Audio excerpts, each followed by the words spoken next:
Ladies and gentlemen, welcome to Gourmet Gamer Podcast number 14.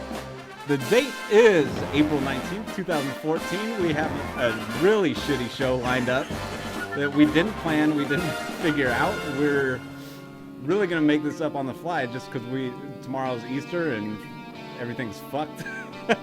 So strap on your strap-ons. Jump kick a fucking... Come on, Zane. Homeless person. I don't know why I have to do these interviews. The best part.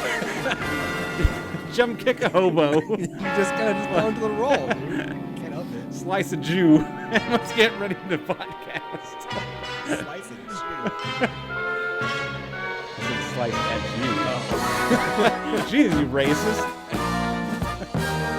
I'm just gonna let this play. This is pretty cool. I know. I love it. Well, we did it today, didn't we, Johnny? So 70s, but it's just so awesome. Well, we won the war this time, but tomorrow is another day. I remember that movie your dad always watched. Oh, God, what was it called? It's got Val Kilmer in it. It's a comedy. It's like an airplane and hot shots. Top Secret. Top Secret. That just reminds me of Top Secret. I love that fucking movie. Actually, let that play out. All right, what's going on? Okay, let's preface this. Explain what the deal is. Today is actually Saturday. We always do the podcast on Sunday. And our plan was destroyed, basically. We've been pretty consistent with that. Every Sunday, he comes over. Every Sunday Evan since, comes over. like, the first one, I think. I think first one we did on a Saturday. The rest, like, since then, Just every Sunday. have been Sunday. With the exception of Evan being sick that one time, we skipped that week. And then tomorrow's Easter, I have obligations that I have to. Zane wants to go on to. Easter egg hunts. So we decided to either do it now at 11 o'clock at night or early as tomorrow morning. I don't like waking up early. Either option would lead to a shitty podcast. So might as well get over it now. Yeah. So I need. We added nothing to the show prep. Zero. It's even less I've had stuff than we had a last busy, time. stressful, fucked up week. That's why. Were you off this week or was that last week? That was the week prior. This week went fast. But I've just been busy with all kinds of stuff. I've been busy too. Why are you laughing? I don't know. I had a little stressful work. I need the girls to watch Top Secret. Top Secret's funny. There's that Because they love Airplane. Wait, it wasn't a black German. It was Oh yeah, like I think he dresses up as a Nazi, like to go undercover, but he's black. Is it the same people that did Airplane? I don't think. Yeah. Is it really? Yeah. I don't think it is. And the Hot Shots movies. With what's his name? Oh my God, who does Airplane? Isn't it a group of people? Are you thinking no? No, I'm not thinking of National Lampoon. When I say group of people, like they're not named something, but it's usually like 2 or 3 guys. I want to say J.J. Abrams, no, but that's not it. It's Abe Vigoda. I don't remember. I guess we could look it up.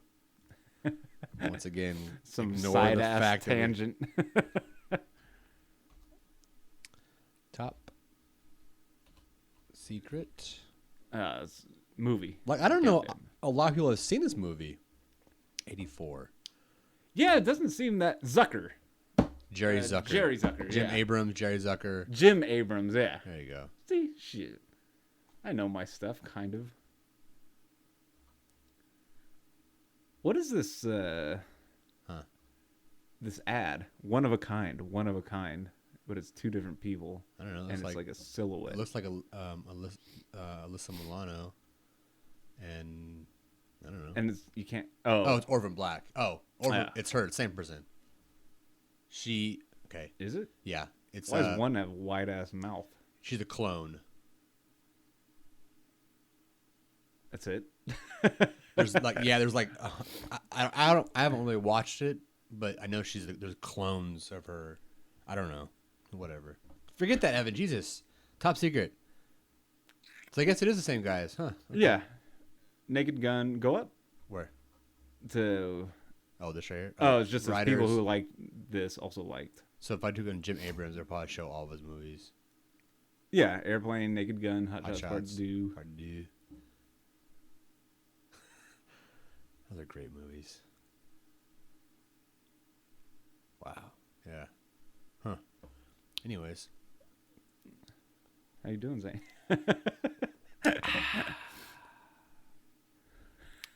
Police Squad was good too. Yeah, Police Squad kind of started this whole thing. Oh, he wrote like the Naked Guns. He wrote Kentucky Fried Movie. That's what started it all. Well, filmography wise, yeah. Whatever. Fucker. But like Police Squad started Naked Gun movies. Oh, yeah. And man, we really have nothing on this podcast. That was so close. It's been out. Okay, so let's talk about the documentary real quick. Okay. For those of you who missed last week's podcast, there shouldn't be that many. Which I know nobody did. But if you're new to this show, last week I was raving about this documentary called Nightmare Factory. Should I do a spoiler? And Spoiler. I guess it's hard to spoil documentaries. Like, if I wouldn't call it a documentary, really, an expose on.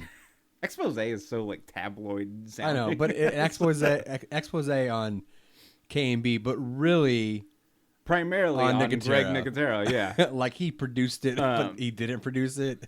So I was raving about this documentary and how it really like affected me personally. Because very unassuming. Chief, look, like I said, look at the box art. You would have passed right by. They're like, okay, Nightmare Factory. Yeah, a very generic whack. Term. Yeah, the cover's whack. I was like, okay, move on.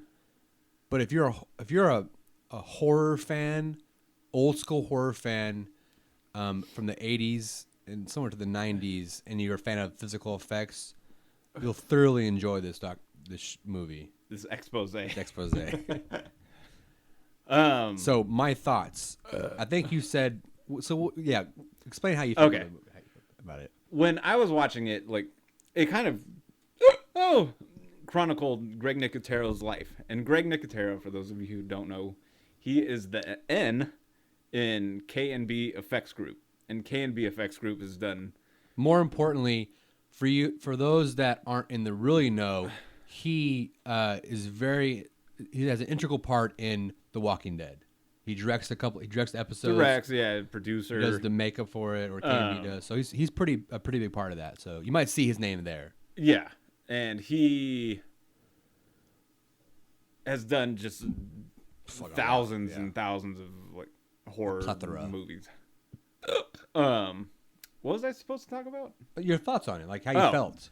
So it kind of chronicles Greg Nicotero's life since he was like a young lad, all the way up until current times, and he's doing Walking Dead and stuff. Young wop. And there was so many like parallels to our Zane and I's life, and just the way like we really got like passionate about like doing special effects stuff and like horror movies and stuff, and just how if you really have some gumption, you can succeed like Greg Nicotero has, but me and Zane are fucking losers with some shit podcast at 11:30 at night. But watching the movie, like when his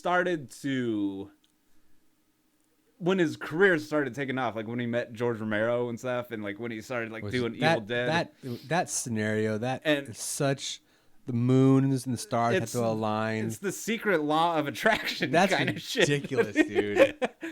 I know. Like, what are the chances? What are the odds of that shit? I don't know. So when I was watching it, and they're showing like little behind the scenes, like like K&B all like sharing a house together and like rocking and rolling and fucking just like really living it up, doing effects, like just having a gay old time. Rock and roll. I'm fucking in California and Hollywood. 80s Sunset. hair metal, just Hollywood, just Van Halen, Halen. Just fucking. It got like that gusto going. Just like yeah, and I started like getting like really excited. Like it sat in front of my TV all close and stuff. And I actually sat on like a yoga ball when I was watching it. A long time to sit on a yoga ball. I didn't sit on the yoga ball. I was on my knees and like my upper torso was laying across the yoga ball. Like you would on a beanbag or something like that? Yeah, like if you're a kid. And I was just like bouncing on because it's just so happy and enthusiastic. And kind of like towards the end of the documentary, here's a little spoiler alert. Which you can't really spoil this kind of stuff. But, it's not a story or anything. They kind of like started talking about like how the industry of effects, of like practical effects, have changed. Like a lot of people lost their jobs and stuff, and it got into like really like sad territory. Like these great giants of the special effects industry have kind of either like given up or lost their studios and got screwed one way or the other. And I was choking up while watching it. And it was like very sad. It's like watching like your heroes like just kind of get sad. Is that nerdy to you? Like, yeah, that is like those guys, like most people like look up to like Gandhi and Martin Luther King, or like athletes, whatever. We have like Greg Nicotero and Dick Smith. Steve Johnson got screwed out of this Incredible Hulk deal. That's like so my heart hurts. But yeah, it's true though. I mean, so yeah, I watched it, and it. I wouldn't say it ignited something in me, but it brought back lots of memories and the feelings that we had as kids doing makeup. Like I felt like the way they felt during the 80s and all that is the way we felt later on, like the 90s. When we started doing makeup. Early 90s. Yeah. It was rough around the same time, really. We're not, I mean... And that's when, like, effects, like, was exploding. Yeah. Like, they even say in the documentary, like, 80s, 90s kind of horror, like, the special effects were, like, the forefront of those movies. So, like, a lot of emphasis and stuff. And just reading Fangoria and Gorezone, like, it's just full of, like, all the special effects people. And... I like when John Carpenter was calling makeup artists divas. It's true, though, dude. It's weird, yeah. I forgot. Like John Carpenter's in it. Yeah, George Romero's in it. Landis is in it. Gabe Bartelos is in it. John Landis? Yeah, he's in it. Yeah. Okay, because I was watching like a bunch. I kind of went on this. It's funny. The only person not in it is Kurtzman. I mean, he didn't even make it like nothing. That's true. Just like the Nicotero's old movies and all that. There's not a single peep from him.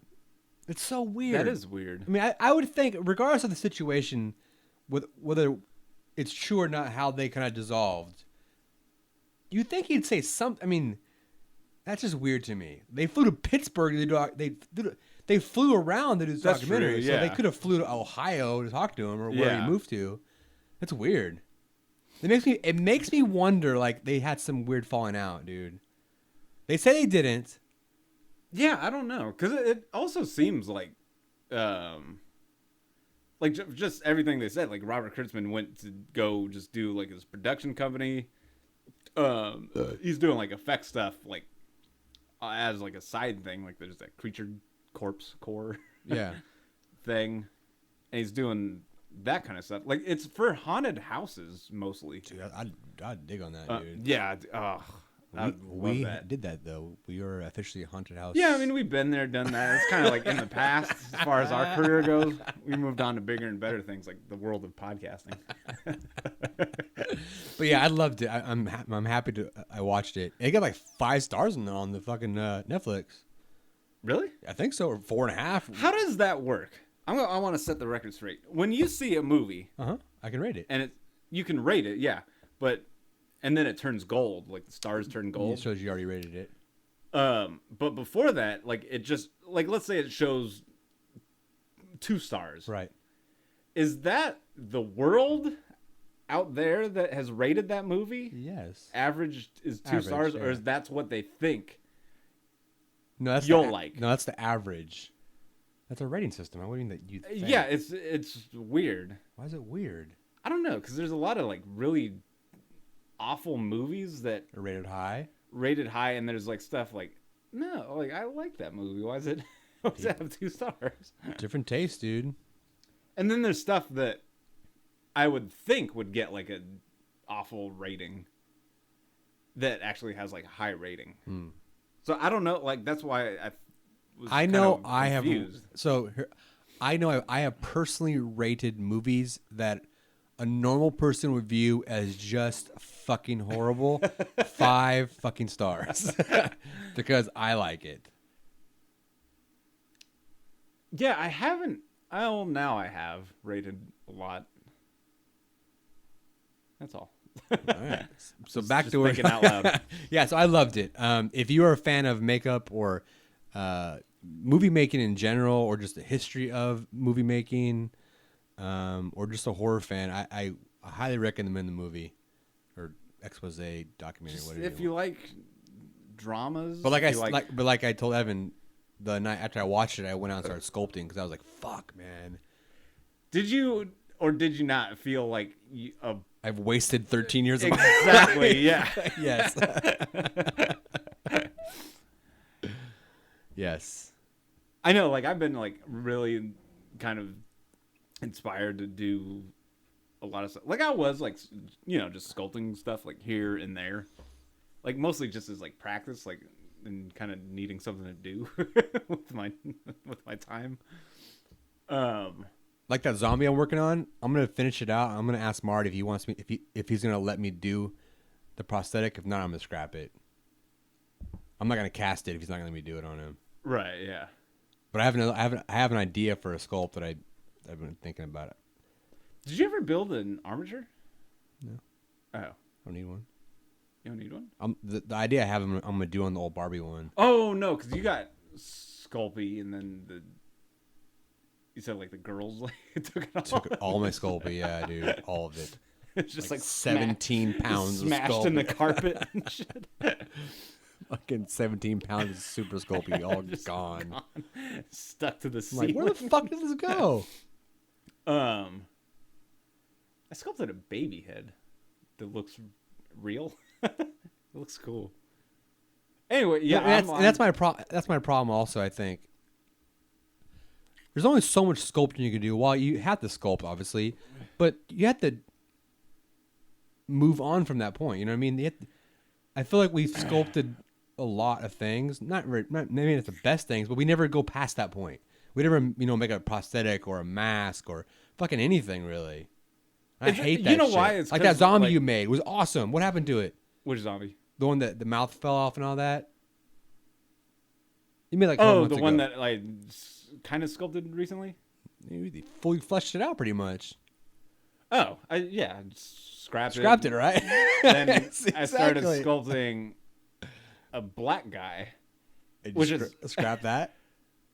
I'm not sure why you want to sculpt a black guy, but it's hard. Like I was thinking, like, dude, like it's easy to sculpt I mean, maybe not easy, but when you're doing like a zombie's the easiest thing to sculpt because you can fuck shit up and it's like, hey, it's a zombie. Yeah, it looks cool. Yeah, it's a cut, whatever. But real life shit is and that's what I was talent, dude. Trying to do, like, and like like bone structures on different like ethnicities and stuff. It's all different, like subtly different. So it was hard. Like I was watching this sculptor, like it's really like bad at Felipe Farol. Never heard of him. I haven't heard because he's actually just like a sculptor, like just an artist who does sculptures and puts them in fucking museums and whatever. And he just like goes through like, oh, this is a an Asian man with his, and then he has like flat face, and then he's like, if you push this and he just like does this really quick. He says, now we have, African gentlemen and blah blah blah. You're just now starting the stopwatch. What was my point? I was watching that. My point was that we sculpt. We never get past that point. Yeah. So I was like, yeah, I'm gonna try to like sculpt the black guy, and it came out okay. The clay started drying out because I didn't.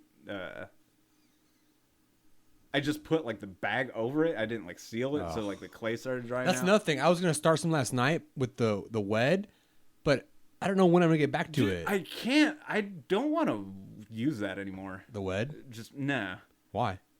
It's not like it's good to do like big things fast, but if you want to get like detail and like texture, you can't do it really. It's hard.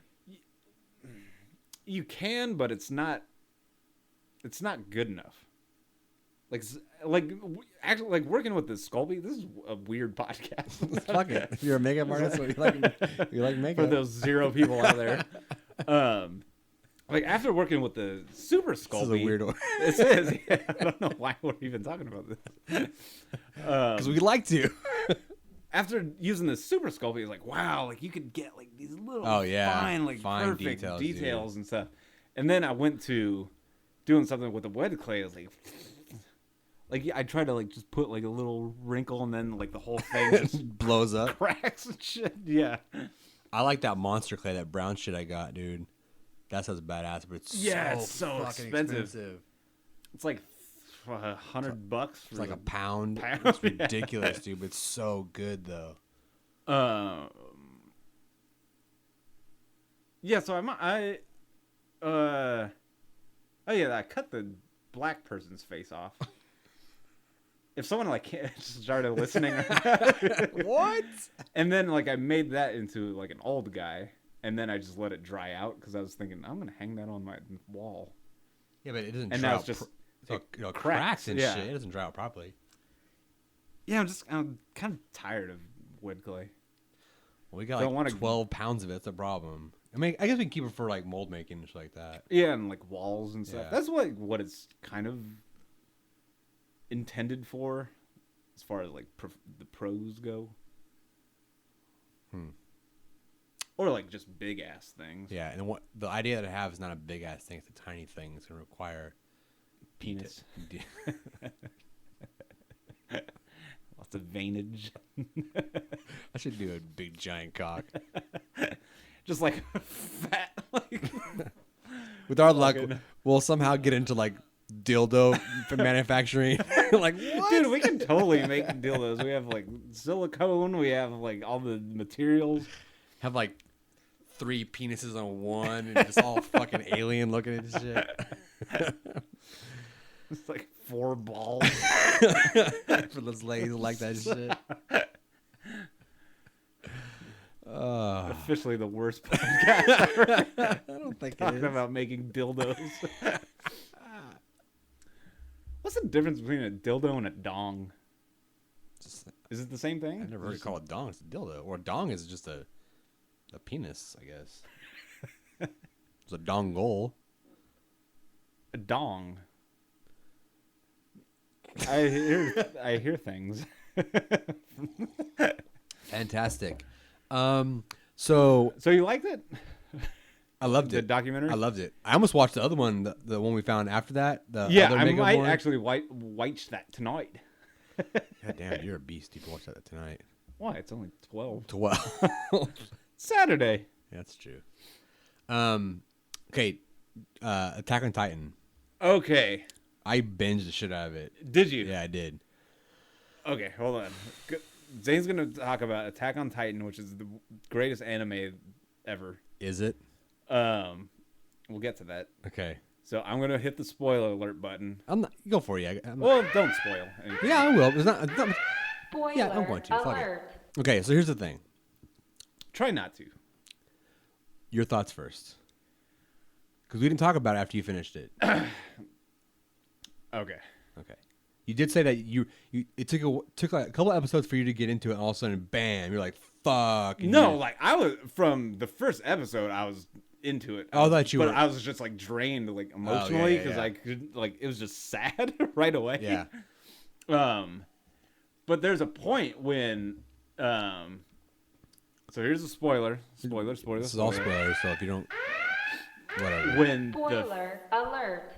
Female Titan shows up. Yeah. From then, I just couldn't stop watching. I just went through all of them. I just could not stop. So what's your general consensus on the show?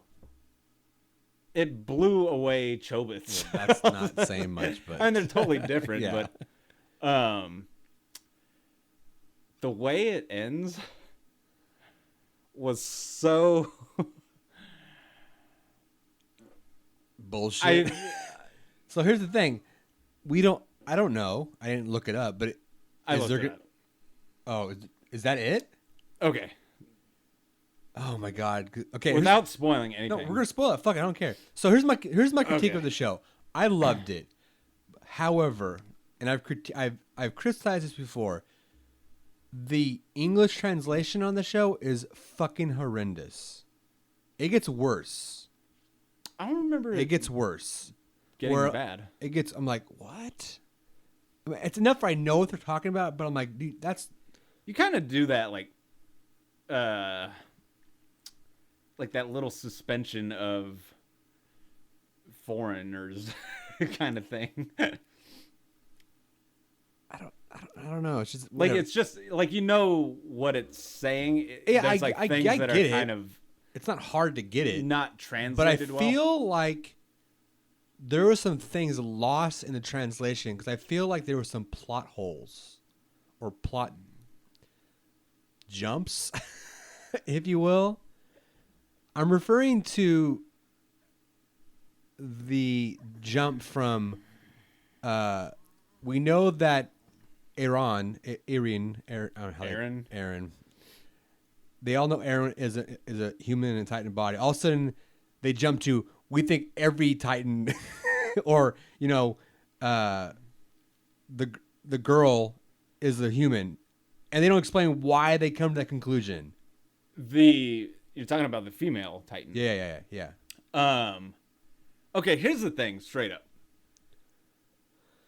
There will be. It seemed rushed. Like I could have watched more of it, more fleshed out, and slowed down a bit. Because here's the thing, like I was waiting, like I thought this was just going to be one solid series that's done. So was I. The way it ended, though, I hope to God not. No, because they're gonna do another season, but they're working on something else right now. Oh, Jesus. So they're gonna get to it in like 2000. I think they're gonna start like putting them out in 2015 or 16 or something. Yeah, that's a long fucking time. Yeah, dude. like I don't think they expected this to like blow up as big as it did. So I think they got I want to know so much more to like something else. I know, and it didn't like get into any of that at all. There was the whole thing, spoiler, where they said like, like Aaron has that key. Yeah. That's supposed to go right. The whole mission was to go to so fucking find his fucking house. Yeah. They didn't even like get to that. Like, so much other like stuff came up. Like they skipped over it. It seemed like. They went straight into scouting outside of the wall, but his house is inside of the wall. Why couldn't you go to the house first?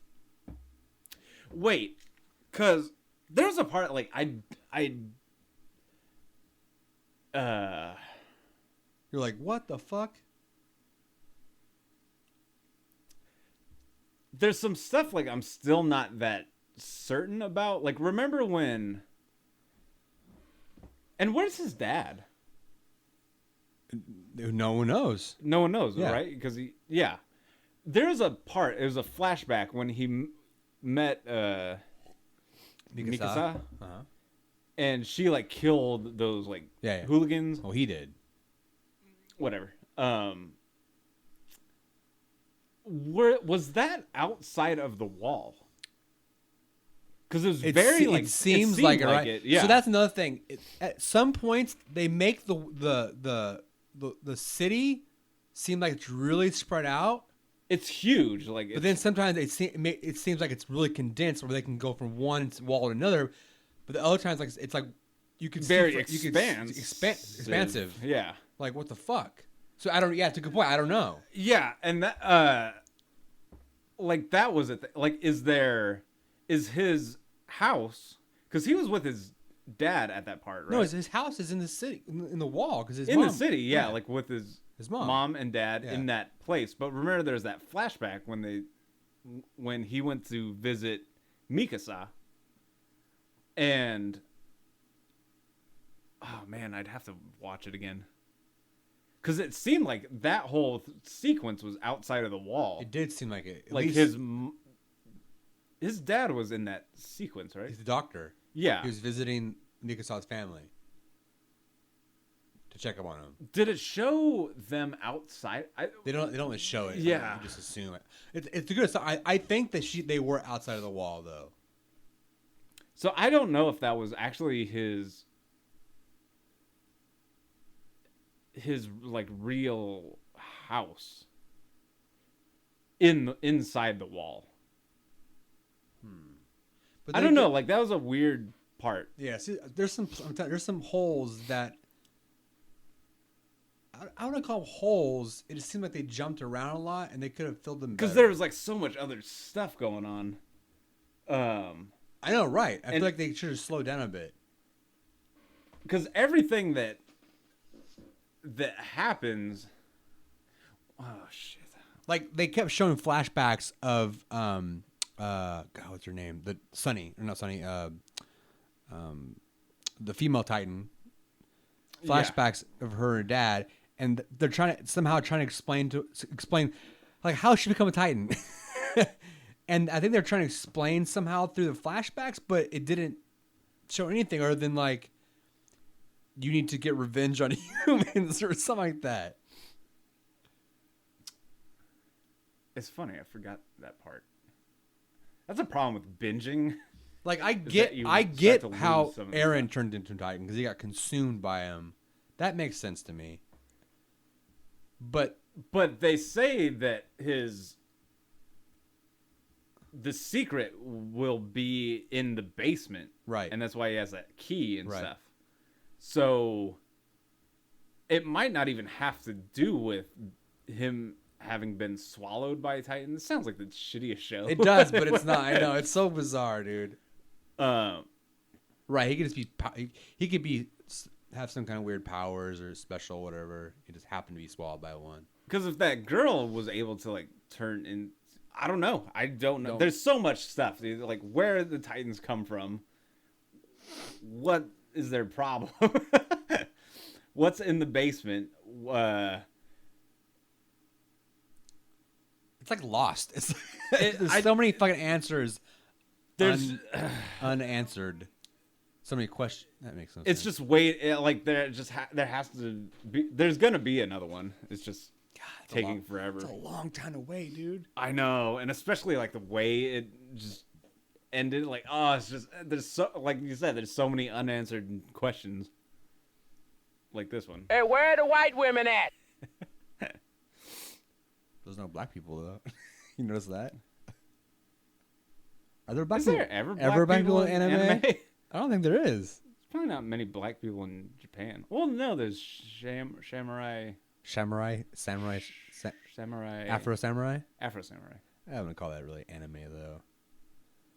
It's anime, isn't it? Not really. Anyways, I loved it.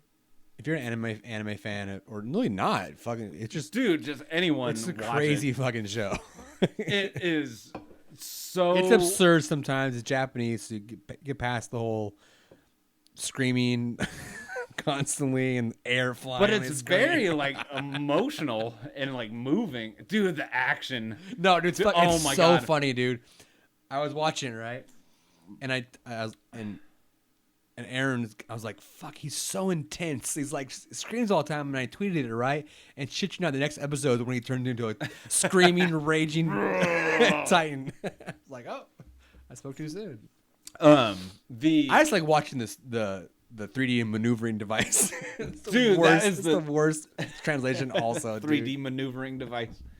I love those things. I want one. The action remember the whole like chase, like when the female Titans running after them and they're running on their horseback. Yeah. And like she just like kept gaining. It's like the longest chase like ever. And it's just so intense. Like she kept like gaining, and then like people were like jumping in to like try to kill her and stuff. And, dude, she would just kill everything and everyone. Dude, it was amazing. It was so just like nail biting. It was weird. And dude, I think it probably does cliffhangers better than any show ever. Yeah. There was a part I was like, "Are you fucking kidding me?" When they're running for the Titan, then remember, it was at that point when I binged it. When he said like, "Cover your ears," and then it ended. Yeah, yeah, and like you didn't know like what his fucking plan was or anything. Like they were just next like, episode. Oh man, and it's always to be continued. I'm like, fuck her. Is there ever? Nope. Some that don't say to be continued? I thought there were because the way they part them out, it's like 1 through 8 and then 1 through 3. Yeah, like, okay, Attack on. I figured, I'll watch 1 through 8 and maybe it'll finalize that story arc. Yeah. Nope. It's just part 8 to be continued. Like, fuck no. And just like new things happen and just oh man, that's a great show. It is. That's all. It's just I can't believe that it can't be wrapped up right now. It's just so sad. Like I can't wait to. It's a long time, dude. What else could they be working on that's more important than that show? Nothing. They know how much of a fucking blockbuster it is. Yeah, I was reading something and I want to say that they said like they didn't expect it to be that big, so they got like obligated to do like a different thing. I don't even think it's a show. You hire some new guys in, dude. Oh man. Anyways, all right. I watched another movie this weekend. Okay, before that, Titanfall. God damn it. Attack on Titan on Netflix. Watch it. Okay. I watched this and I'm like, I'm gonna watch it. I kind of like probably missed the first 10 minutes of it. I clicked on it because it said Tony Todd. I was like, all right, Tony Todd. It's called Sushi Girl. Oh man, dude, it's fucking brilliant. It's brilliant. It's this news movie. It's on his Twitter account. It's like the background. So first off, it's got Tony Todd in it. It's got Mark Hamill. That's about all I can think of right now. The kid from the teenage kid from Independence Day. What's his name's son? Teenage kid. What's his name's son? Oh God. In the trailer. What's his name? Teenage kid from Independence Day. Yeah, they're in the trailer. Like he looks like he's Indian or whatever, and his dad flies a jet up into the thing. Indian. He looks Indian. Randy Quaid's Quaid's kid, yeah, the oldest kid. I don't remember he had a kid. Yeah, he got 2 kids. He's in it. Wow. Well, shit. Now I have to see it. Forget Randy Quaid's kid from all Independence Day. All that matters is that Tony Todd and Mark Hamill are in it. Okay.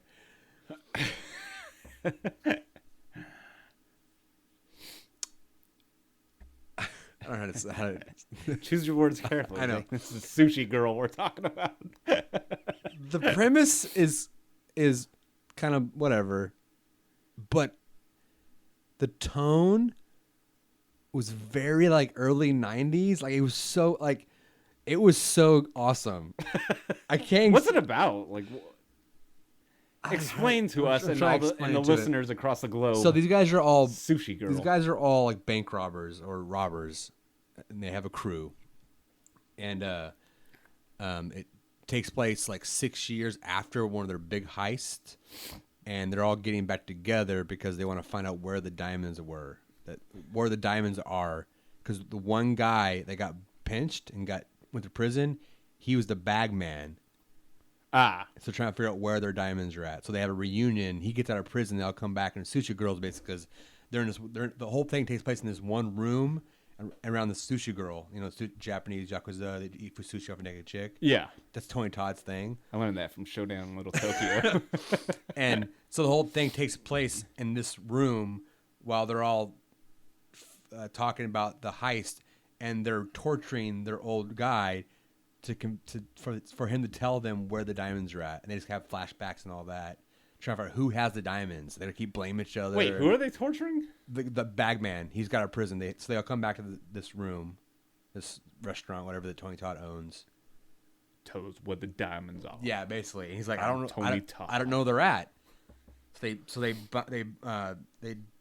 bind him up in a chair, and they one by one to start torturing him, trying to get the information out of him.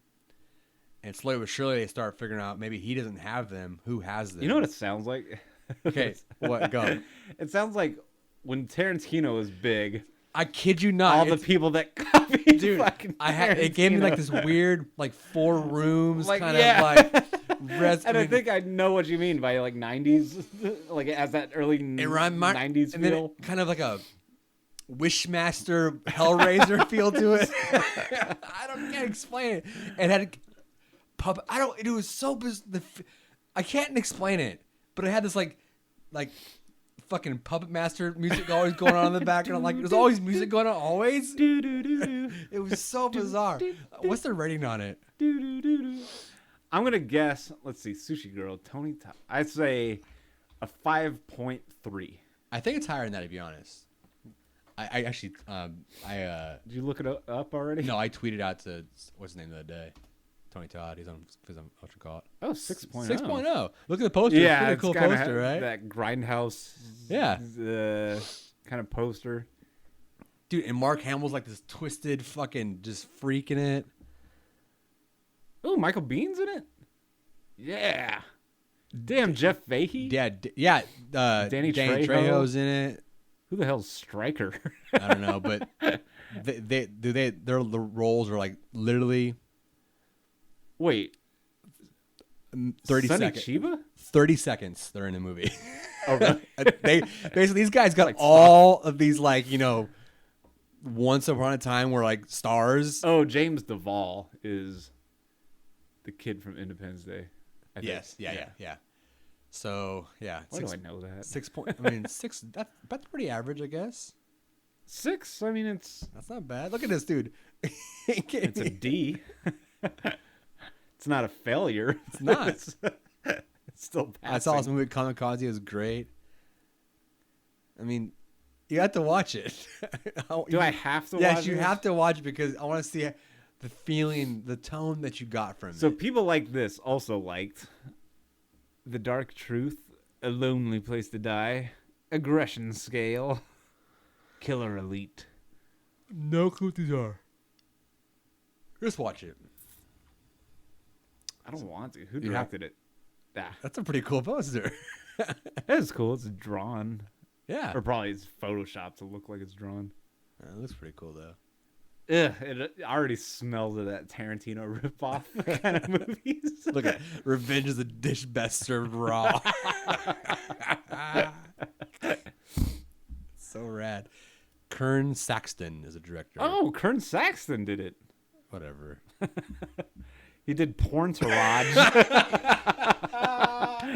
and Dead or Living Through Chemistry. What is Porntourage? 7.8. Holy shit. An Entourage parody episode that follows an up-and-coming male porn star's agent to the sex stars and, of course, his Porntourage. That is brilliant. That is so brilliant. Oh, I got to watch that. 7.8. I'm going to watch that instead of Sugar Girl or whatever. Oh. I liked it, dude. Huh. See, these are the this is one of the movies on Netflix I would give a 5.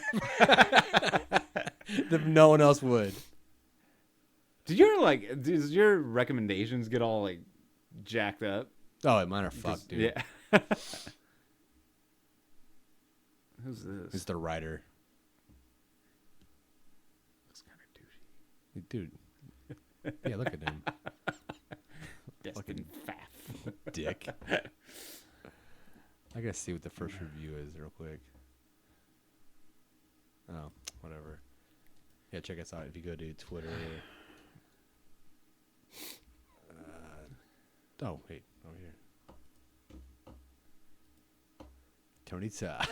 It's on Twitter. I think Tony Todd has like one of the coolest voices. He does. He's a badass in all dude. of movies. He's a badass. Tony Todd. He's pimping the shit out of it, though. I mean, how many followers? Damn, 5,180. It's pretty good. I mean, she'd be higher than that for fucking being Tony fucking Todd. He's Candyman. It's fucking Candyman. The best movies ever. Candyman was fucking scary. Dude, scary as shit. Candyman's a bona fide scary fucking movie, dude. When was the last time you watched it? I don't know. A couple years ago. Have you ever gone into the mirror and said No, Candyman fuck 3 that. times? That's stupid. Even if I'm a grown-ass man, I would never do that shit. Like, why even, like, tempt it? I'm not going to. Not in a million years. I've never did that. My mind will fuck with me. I'll start seeing shit. I know it's not there, but I'll see it. Have you ever done Bloody Mary? We did it all the time when we were kids. We did Candyman, too. I don't remember. I don't think we were lasted very long. We fucking ran out screaming. Candyman, I love still Candyman. to this day, like, I wake up in sweats. Remember that scene when they're telling that story about the kid who said, like, Candyman, in that bathroom stall? No, I don't remember that part. You don't remember that part? No. It's like etched in my brain. No, I don't remember that part at all. And it shows him like holding his penis, like where his penis was. What? And just screaming on the bathroom floor. Spoiler alert for those who haven't seen Candyman. A 20-year-old movie. Spoiler alert. Dude, that was the scariest scene. Huh. I didn't know that. I mean, that's a wrong response. Shows that you're not listening. I had a mini stroke there. Anyways, Sushi Girl. I told Will to watch it because he likes like kind of schlock and shit. Pull up the show prep. Oh, I'm going to right now. I'm trying to get back to it if I can fucking find it. So talk about Sushi Girl, Attack on Titan, movie, books. That's all I got. How long have we been going? I don't know. Damn, 47 minutes. Really? Well, there's some things here that we start. Possibly. Could probably go for a while. I could totally riff on remakes. So could I. And we could have like an actual podcast this time around. No way, dude. So we have remakes part 2. First off, what's his name? Aiden, if you're listening, thank you very much. I haven't watched it on full screen yet, but I will be watching one of your dad's movies. Thank you very much. Sounds last week I got a text. I got a text from Aiden. Here's the name of the movie my dad was in. He told me what it was. I know. Do you know what it was? One. Which one? No, I actually looked it up. It was easy to like figure these really? movies out. Yeah. One was Ring of the Musketeers. That's one of them. Which yeah. looks I already knew that one. completely awful. The Luma Diamond Phillips one. Yeah, You found it. Wait, what is it? I'll tell you. I watched the scene that he's apparently in, and he's nowhere in it. Oh, really? Yeah. They like CGI him out. Let's see. That'd be funny. What's Sabina doing in our movie? That's Jerome. Who's this? No. There you go. Extreme Justice. And I watched it on my phone. I'm like, okay. So I found the whole movie on fucking YouTube or Dailymotion, one of those. I'm like, sweet. I watched it. I'm like, wait. Okay, here's the scene with the Asian guy. Or the Oriental, as Jerome calls him. Oriental. And I didn't see him anywhere. There's just another scene with an Oriental in just like some background. Dude, there are background people, but it's not him. And that you see them literally half of a frame. There's a Christina Applegate and you found Elizabeth that one? Pena. Yeah, that was easy to find. Did you? I don't remember what it's called. Oh. It's probably some generic shit like Extreme Justice. I think it's called Blue something. Blue Balls. Blue Highway. Anyway, there's Remakes Part 2. We should do something where people vote on what we should talk about. If we had listeners. Oh, check it out, though. Check it out. Watch. Remakes Part 2, movie We're slash holding votes. at that. What the fuck? It was at 25 last night. Yeah, but at this time, usually almost always, we're at 14 or 13. Ooh. So in theory, that should go up. Like, even more.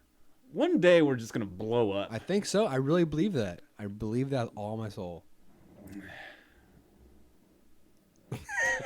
Stroking my cock right here. Let's talk about trilogy comparisons. What was the point of that one? You said, you brought up.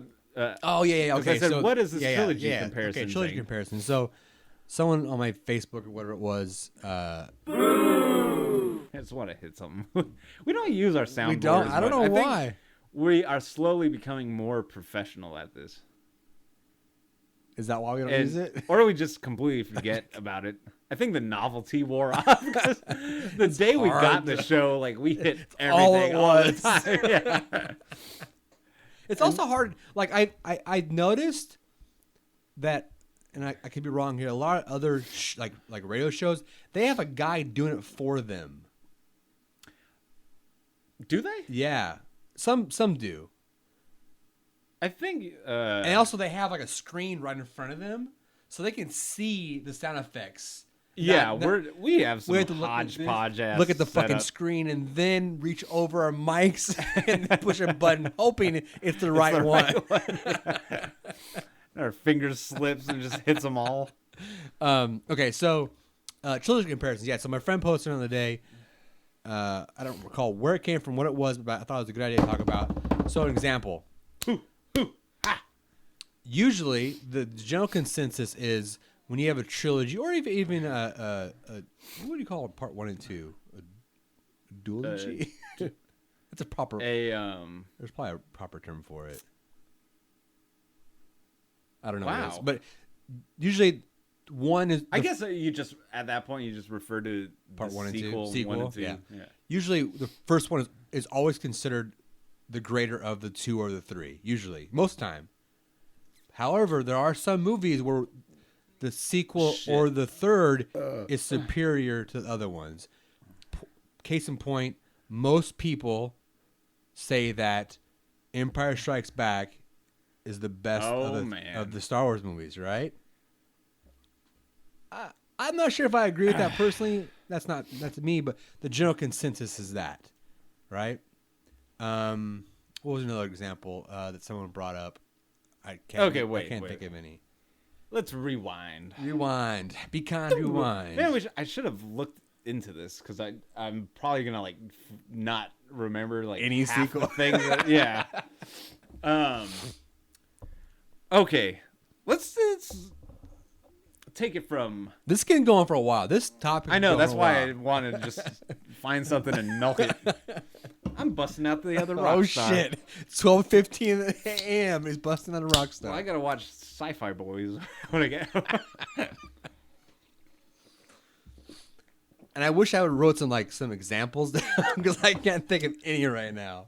Okay, let's talk about Matrix came up, the Die Hard movies, or you can't consider Die Hard part of that because there's 7 of them now. So let's say, for the sake of this conversation, that a trilogy could go up to 10. Really? Let's just say that. Wow. Just okay. Any movie that's kickstarted more movies, we'll say is a trilogy. That really will extend this conversation. Because for one, I can't think of any trilogy right now. Matrix. The Bourne movies. So let's start from the top. Okay. What do you, in your opinion, there's been many, many great movies, great series of movies. What do you think is the greatest trilogy? Indiana Jones. Quote, trilogy Indiana of all time. Jones. So you'd put Indiana Jones over Star Wars? Fuck. Maybe not. Maybe. I don't know. Look, I'm a Star Wars fan. Probably more than the average person, but I'm not like a massive fan. You look behind me, I have a bunch of Star Wars toys. It's like my whole wall Star Wars give toys. a little disclaimer here. Okay. When we talk about Star Wars, there is only there's Star Wars, Empire Strikes Back, and Return of the Jedi. That other shit doesn't exist. That's what Star Wars is. You disagree with me? Suck a dick. We need to suck a dick, Glenn. You stupid, ignorant son of a bitch, dumb bastard! Tell him to suck his pee-pee. Could throw that anywhere. I refuse to get any kind of conversation with anyone that acknowledges those ones or wants to argue that they exist. Because they don't exist. I'm sorry. I don't even shit. think of them as Star Wars movies. They're horse shit. I haven't even seen part 6 or I saw 3, whatever. I saw 3 in the theater when Alex was probably 2 years old. It was the last time I ever went to the theater with a baby, and I don't remember a fucking thing about it because she was being a baby. And I never watched it after that ever again. I probably watched in total 1 3/4. Yeah, going in and out of the theater. Yeah, and I was like, oh, whatever, I don't care. It's fucking blows. So yeah, we're talking about 4, 5, and 6. No, 1, 2, and 3. I'm sorry. There's those 3 movies in the scroll in the. See, I hate sequels. that too because like now people are starting to refer to it as. Part 4? You mean? Part 6? Star Wars, New Hope, Empire, and Return of the Jedi. Yeah, that's Star Wars. Okay. So you're asking me, dude. Honestly, that's a hard question. The greatest trilogy, or even just series. Okay, can we say this also then? If we're saying that, can we say that Crystal Skull it doesn't belong in Indiana Jones? For me, yeah. Okay, good. I don't really count it as good. Okay, as long as we agree with that, we're good. Because it ended with there's a point when like. Okay, they're just trying to suck something dry. Yes. So from here on out, it doesn't count in the franchise anymore. That's how I look at it. Especially like 10 years later, or how many years later a movie's ended. Right, yeah. I mean, fucking Last Crusades was like 89, whatever year that came out. It's actually 1990. Fucking. You stupid, ignorant son of a bitch, dumb bastard! Actually. I feel like I should say something smart. So that was 15. So whenever that was. I don't know. I'm not sure when Crystal Skull. Let's say 2010 it came out. 20 years ago, they wanted to do a new fucking one, and it sucked. Dick. Donkey. Dick. Like I said, I didn't have a problem with it. It was better than I thought it would be until the ending. I'll give you that. It was better than I thought it would be. Yes, until the ending. It got like if the ending was good or just kind of flowed with like the rest of the movie, then yeah, that's not a bad thing. And they're making not a bad another movie. So back to what was the point of that? There's just some disclaimers. Like okay, we're disclaiming. We consider because when they actually make a trilogy. I'm only gonna do this one time because this is gonna start off a conversation that might last an hour or so. I'm doing it one time only. Alert. Okay, go. Oh, my question. I asked you. Oh, what was your question? No, my question. You asked me a question. Whatever. We'll get back to that. I know. We're going to get. I know mine. Okay, go. I'm not going to tell you yet. Fucking cunt. So, man, I want to talk about Game of Thrones right now so bad. We'll get to that. That's a good shit. Wow, I don't even know where to start. I know, right? Well, let's just start with those 2 movies: Star Wars and Empire Strikes Back. No, Star Wars and Star versus Wars Indiana trilogy. Jones. Yeah, not versus, but use those 2 as examples to start off from. So, of the 3 Star Wars, do you think they progressively get better? It's hard for me to pick a favorite out of those. For one, they're so closely integrated.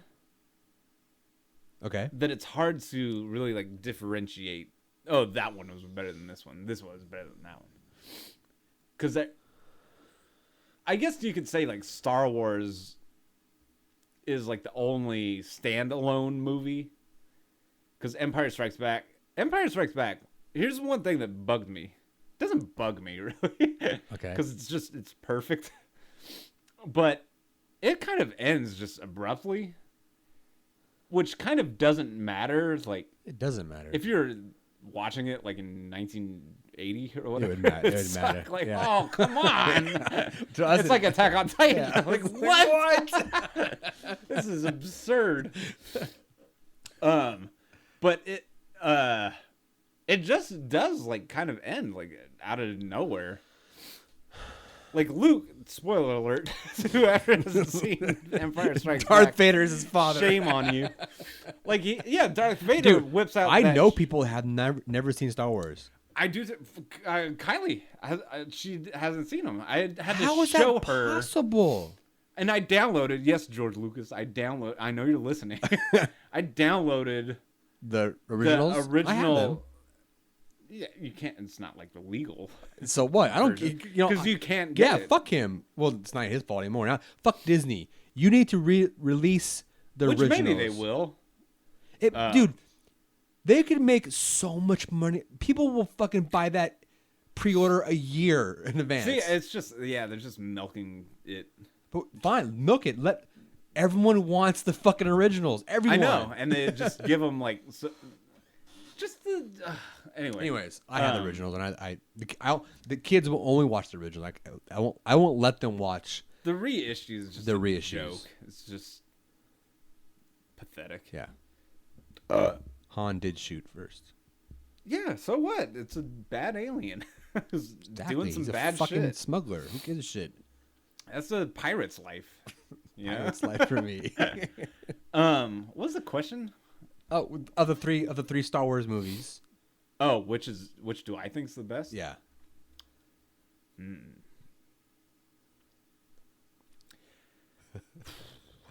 Come on, shoot a timer. Okay.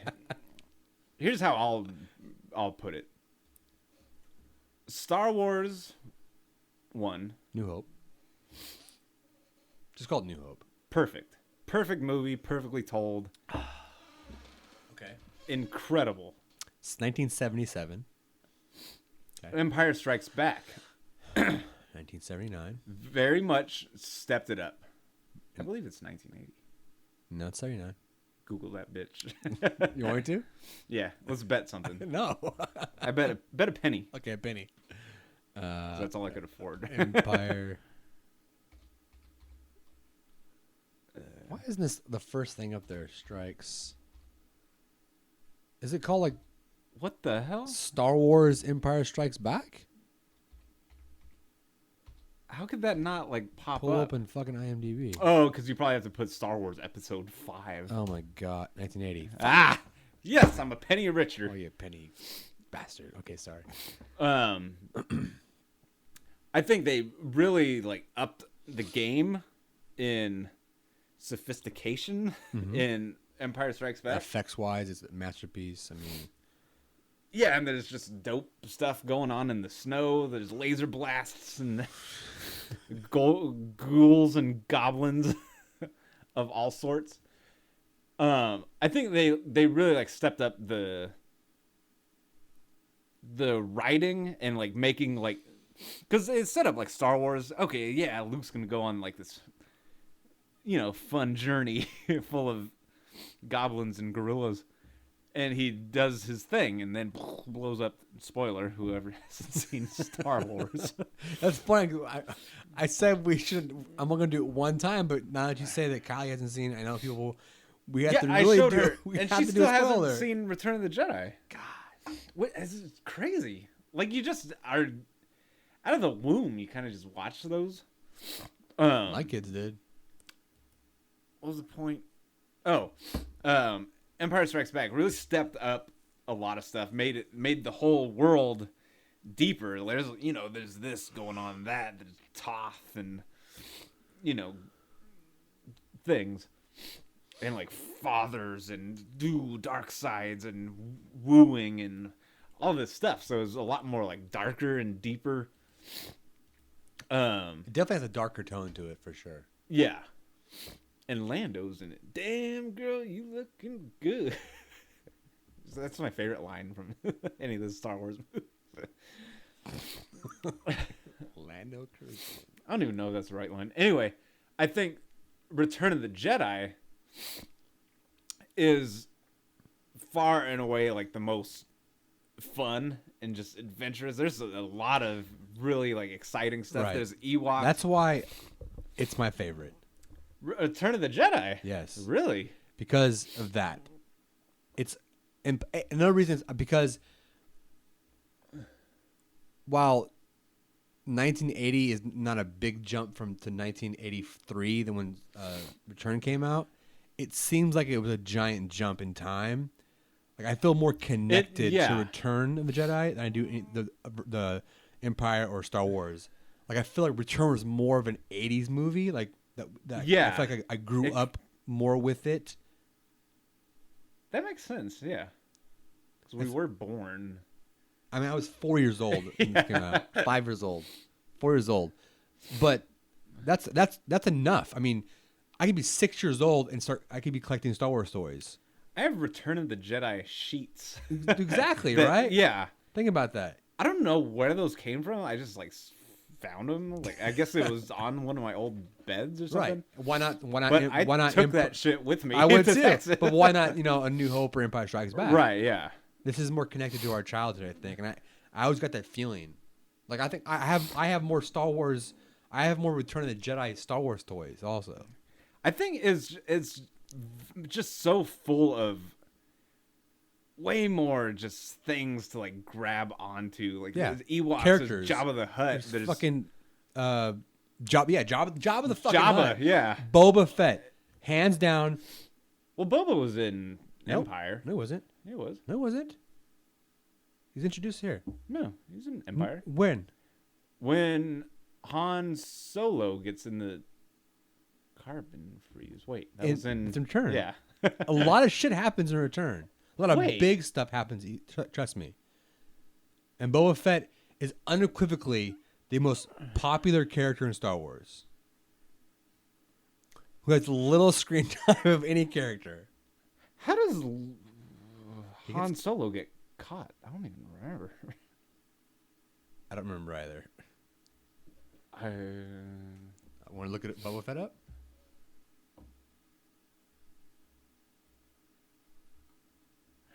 Wait.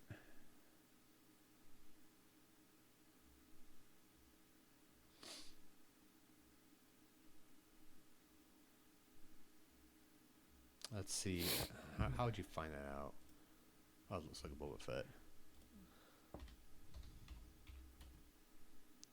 Boba Fett movie. Jesus.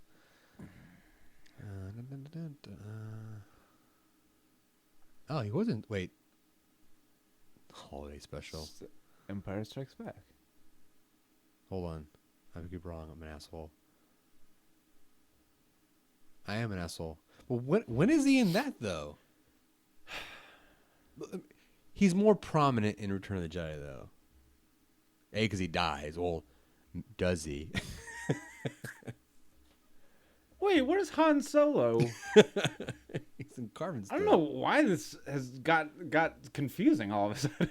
I feel like I'm uncovering a plot hole. Or like some Illuminati shit. Because Han Solo... Oh, Fett treks the Millennium Falcon to... This is an Empire. The Cloud City, where Vader captures the passengers and tortures its captain Han Solo. Yeah. Wanting to collect a bounty on Solo, Fett confronts Vader about whether Solo will survive carbon freeze. Vader promises that the Empire will compensate Fett if Solo dies. After Solo is determined to live alive, Vader turns him over to Fett. So he's frozen. He freezes in Empire Strikes Back. Yeah. But then who the hell rescues Luke when he falls? Leia. Oh, wait, what? Sorry. When Darth Vader says, like, oh, I'm your daddy, and then he falls down that tube. Probably. Oh. And then he's... Wait, does Lando rescue him? No. Chewie's there. think it's Chewie and Han. But Han's in Carbo Freeze. Some Convoluted fucking bullshit. I don't know, to be honest. I don't know. I don't know what my point was. My point. Anyway, you like Return of the Jedi. Return of the Jedi. Because there's fun stuff. It's more adventurous. Yeah. Like I said, I connect with it better because of when it came out. Like, what year did E.T. come out, real quick? 1982. Okay. Wow, really? Yeah. There goes my theory. Never mind. Because it's very Star Wars centric, and I still connect to it. I connect to it more. Whether it's a better movie, who knows? I don't give a shit. People say it's the worst. They say it's the worst. Yeah. I think, you know why? Because everyone hates the Ewoks. How can you hate the Ewoks? People do. I love. They're the funnest, Ewoks movie is like, awesome I want too. One. You want one? Just have it like serve me grapes. Do you know whose first movie that was as an Ewok? Warwick Davis. Everyone knows that. Shit. Okay, so what of those three? What do you think? Are you getting fallen with the Empire Strikes Back? Now that I can't remember, I want to lean towards. Oh man, that is hard. But the point is, though, I think we both can agree that the sequels are better than the first one. Than Star Wars? Yeah. No. I don't know. Oh wow. Okay. Most people do. Most people say Empire, Star Wars, and then Return in that order. Man, I don't know if I could pick what. Like, I was trying to lay it out that, like, like they're all kind of different in their own way. No, that's just copping out. See, I'd say Empire, if Empire didn't have like that abrupt ending. Han Solo wasn't there. Get was he? over it. I don't know why I can't remember this, and it's bugging me. We can pull it up right. I have it right here. Oh, you have it like on your computer. Which one? Do it, because it's bugging me. Do Empire, and then who rescues Luke when he's hanging from that thing? I think it's Lando. Sorry, folks. We're gonna take a momentary break of movie watching here. It might be called Minutes of Silence. It's that tiny ass player. Well, because it's a fucking VHS. That's why. Look at that thing. And just go to the end. At the very end? I don't remember at all, dude. I just want to know is shit, that Too was far. the very end. Okay, so here's Luke. Getting his hand cut off. There. See, Han Solo's in. So it's Lando. He's still in carbon. Lando, Leia, and Chewie. Yeah. God, okay, Jesus. This movie looks like shit. Fake and gay. God, look at this thing. So it's a full on VHS copy, dude. No, it's not. This is a Laserdisc. Yeah, Laserdisc, which is still the transferring Laserdisc is hard. It is, it's surprising though. On the big screen, it looks pretty good for being blown up beyond its normal resolution. I think because we came from the whole like VCD generation, did we? VHS. Who knows what a VCD is out there? Very few. Very few people. I like quality of stuff doesn't bother me. I know. Like people are all like goo goo gaga over 4K projection and stuff. Shit, like dude. nah, it looks too nice. I think the high def looks too nice. Dude, honestly, so that one TV of mine broke, right? And I'm gonna get a TV, but I'm hesitant because I don't want, a fucking 700 megahertz fucking 1080. I mean, I don't want a fast, crisp, high def TV. I don't either. It looks like shit. I like watching stuff on my tube TV. Dude, it's funny. I had that TV outside, that white TV, and it was like, man, this thing looks. I feel so bad getting rid of it. It looks so nice. We're so old. I don't know. I don't think movies are supposed to look. They shouldn't. Clear. They shouldn't at all. I think high frame rate sucks nipples. It does.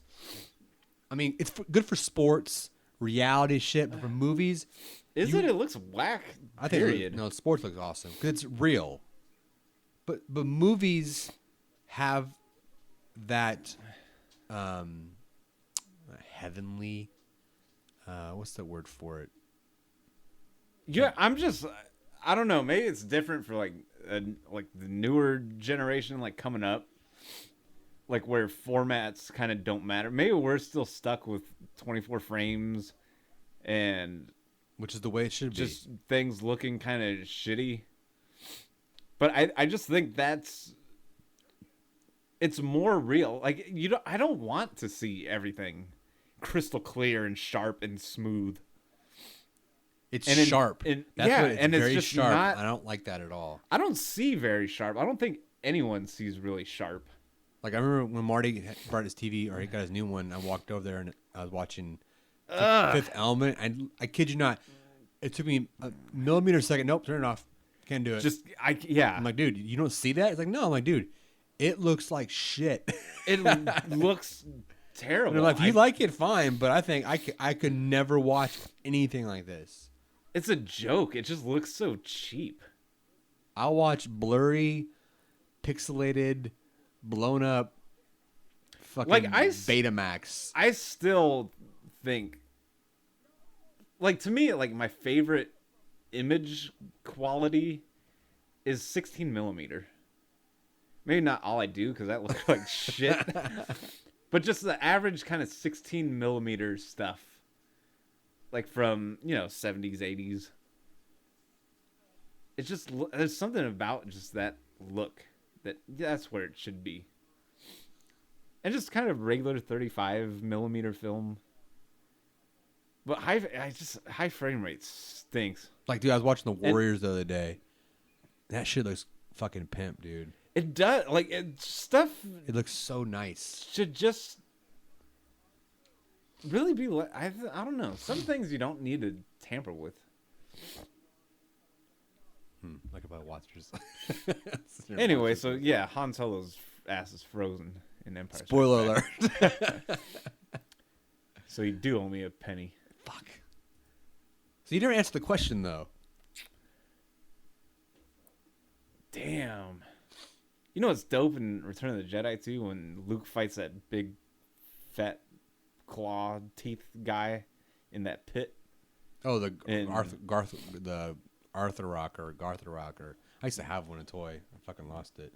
And there's that sand pit thing. Pit monster or Damn, that was good. And Ewoks. Dude. Okay. Dude, but Empire Strikes Back. I'm going to say this. Slave Leia. That's all you need, dude. Damn, and Jabba. Dude, There's so many iconic characters in that one. Love them or hate them. It's iconic. It's like the kid in me wants to say Return of the Jedi because there's so many like cool, like neat creatures. Give in to your inner child, man. and solidity wise, I want to say Star Wars is the best. Wow. Okay. I don't know. I'm torn. I can't say.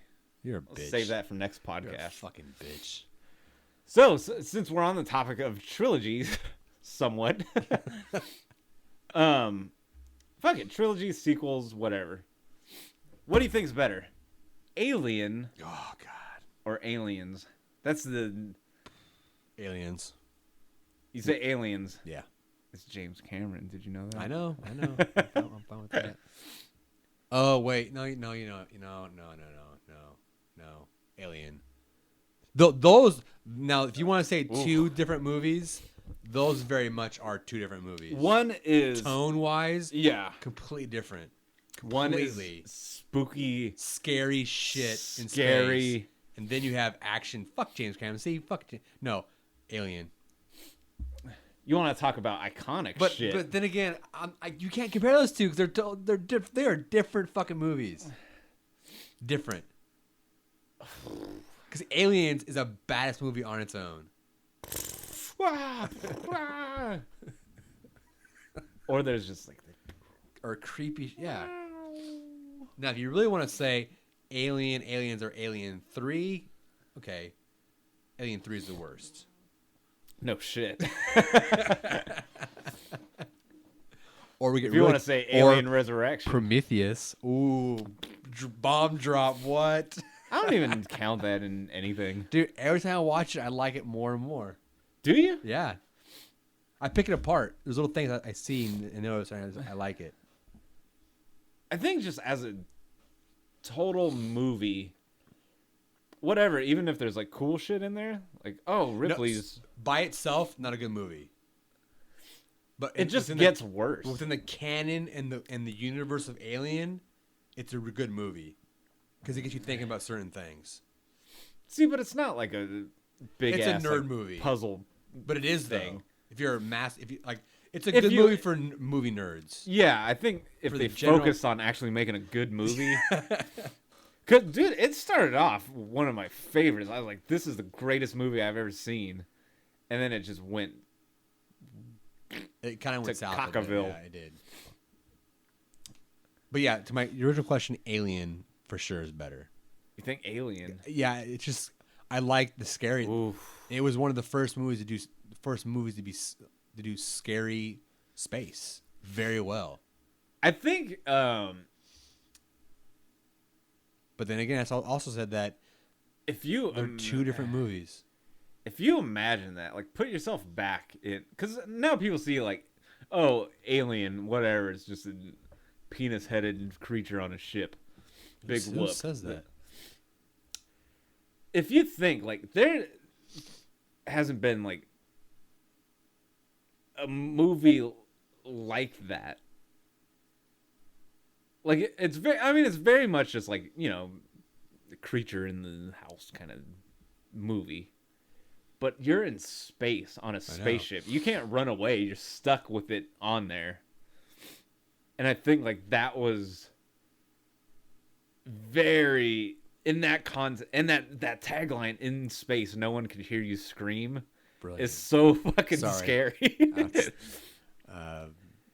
Like awesome. And I think it's just become like so iconic, like kind of like Halloween. Like a lot of people, if you show them Halloween, like you said, Alina saw Halloween, didn't like it, and Dawn of the Dead. But they watch. You know, it's funny. They watch Dawn of the Dead all the time, but they don't do. Oh, but they watch it for a different reason. They think it's funny. Like a lot of people probably don't think like, Halloween, it's not scary. It's just because it's been like so ripped off and everything. And I think like in maybe a way like Alien kind of that happened to, because it's just become like that kind of iconic, just classic movie. But if you look in that context, like, dude, you're stuck in a spaceship with and just one. That's what's cool. It's just one alien. I said on before, board. and I'll say it again. And it kind of uncovers this shit. Like, oh my god, what's that shit on his face? That crab. And you like don't know. It's just so easy to like know alien world now, if that makes sense. We were fortunate enough, I think,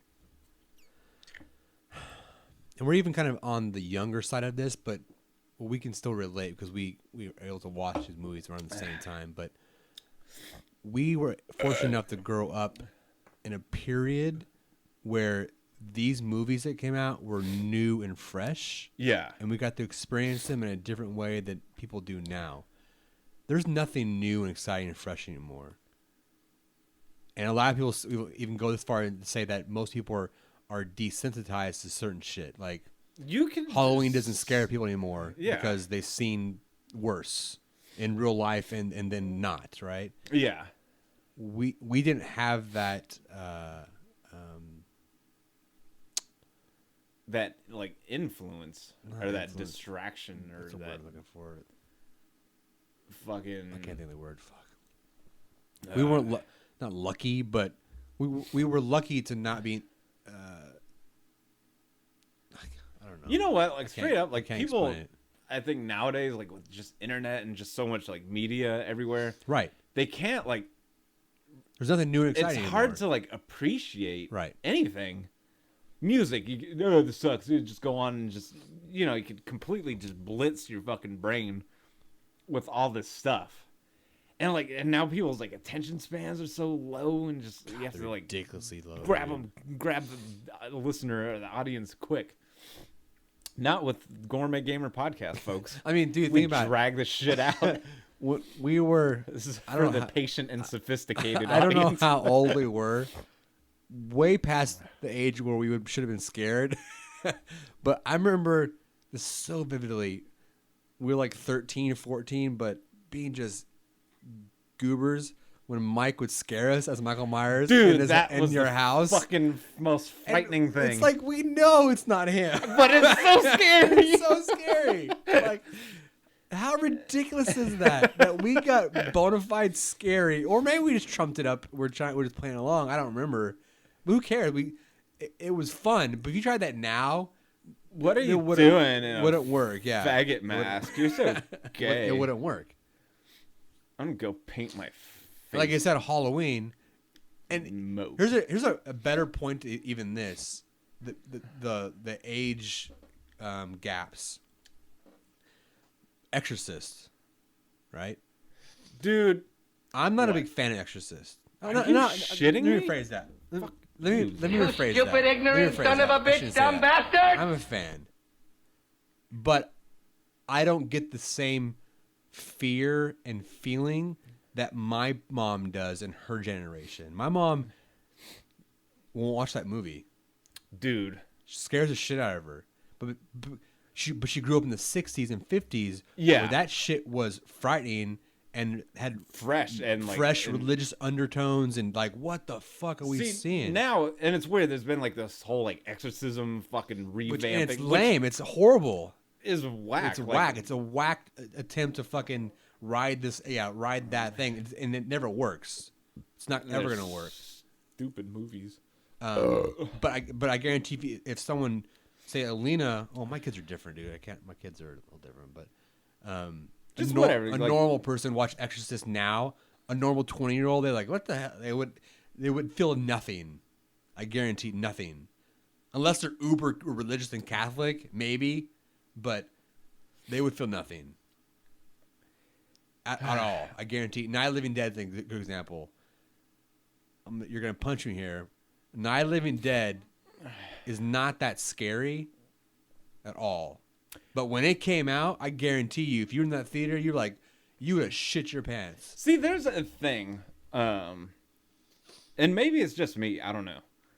But when I watch something like what you said, Night of the Living Dead, use that as an example.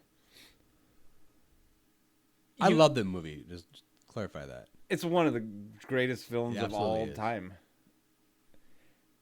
When I watch something like that, like your mind my mind at least, kind of transposes. I don't know what this is the witching hour, the fucking. And it's kind of just like watching the movie. Like you get into it, not really with your modern standards set up. You and I do though. But I don't know, like if other people are like this. I think our age we are, because we're on that kind of like on the cusp. The cusp, I guess, is the tail end of all that. Because Halloween, we weren't born yet when it came out, right? But that's fucking massively influential to us, right? We watched it like night and day. Man and Mars, all those movies. But someone now that. Let's be honest. The past 15 years of horror movies have sucked ass. Let's be honest. In a whole, agree, 15, 20 years, really. Well, there's been some good ones, things. But not like the 80s, not like the late 70s, where they were churning out fucking awesome shit. Good shit. Yeah. So someone like Alina's age, it's not going to impact in the same way. I know what you're saying. You can kind of put yourself in the movie and the moments. I mean, shit. Like even if you watch something like in the 40s and stuff, or even like a silent movie, and you kind of like I wouldn't go that far. You get into that just that world. It's called. I guess. It's called. The suspension of disbelief, kind of thing. Yeah. That they were talking about on Nightmare Factory. They knew they were fake, but they suspended belief enough to enjoy it. It's kind of not even. People don't do that anymore. I blame CG. Pull up, because this is one. For some reason, this scared the shit out of me. It's a silent movie. How does it called? Oh, I should do. Die Nibelungen. Oh, never mind. Do Siegfried and just do fucking dragon. Pull up like an image. And there's this. Wait, was it Siegfried? Yeah. I don't think see that big dragon on the right? Where? On the right, top aisle, top row to the right. This is the left. Oh, right. Jesus, Zane. Right here? Yeah. For some reason, this creeped the shit out of me. And it's, it's fucking 1924. Look at that thing. Because it's fucking real and it's big and it's like there. Right it is real, isn't it? Yeah, and it's, it's not like a real dragon. It's like, Dirt. But it's like, they had real physical, dragons back then. big thing. And it's fucking scary. And I don't know why. It's a Fritz Lang movie? Yeah. And there's just something about that. Like, it doesn't look... This sure reminds me of Hugo. Yeah, I know. I love that movie. I know. I want to get that. movie. You don't have it? No, you have it? I got it. Wow. Yeah. I want to get Wolf of Wall Street, too. Because Alina's like... Completely different movie. She's like, I didn't think you liked that movie. I'm like, I fucking loved that movie. Yeah. Any self-respected filmmaker should love that movie. Anyway, that dragon like just frightens me. That's weird, dude. And that's kind of crazy. So yeah, like you do put yourself in. You put things in like a different context, consciously or unconsciously. Dang, it's 2 hours long. That's two. What does that say? 2 and 20. I can't read.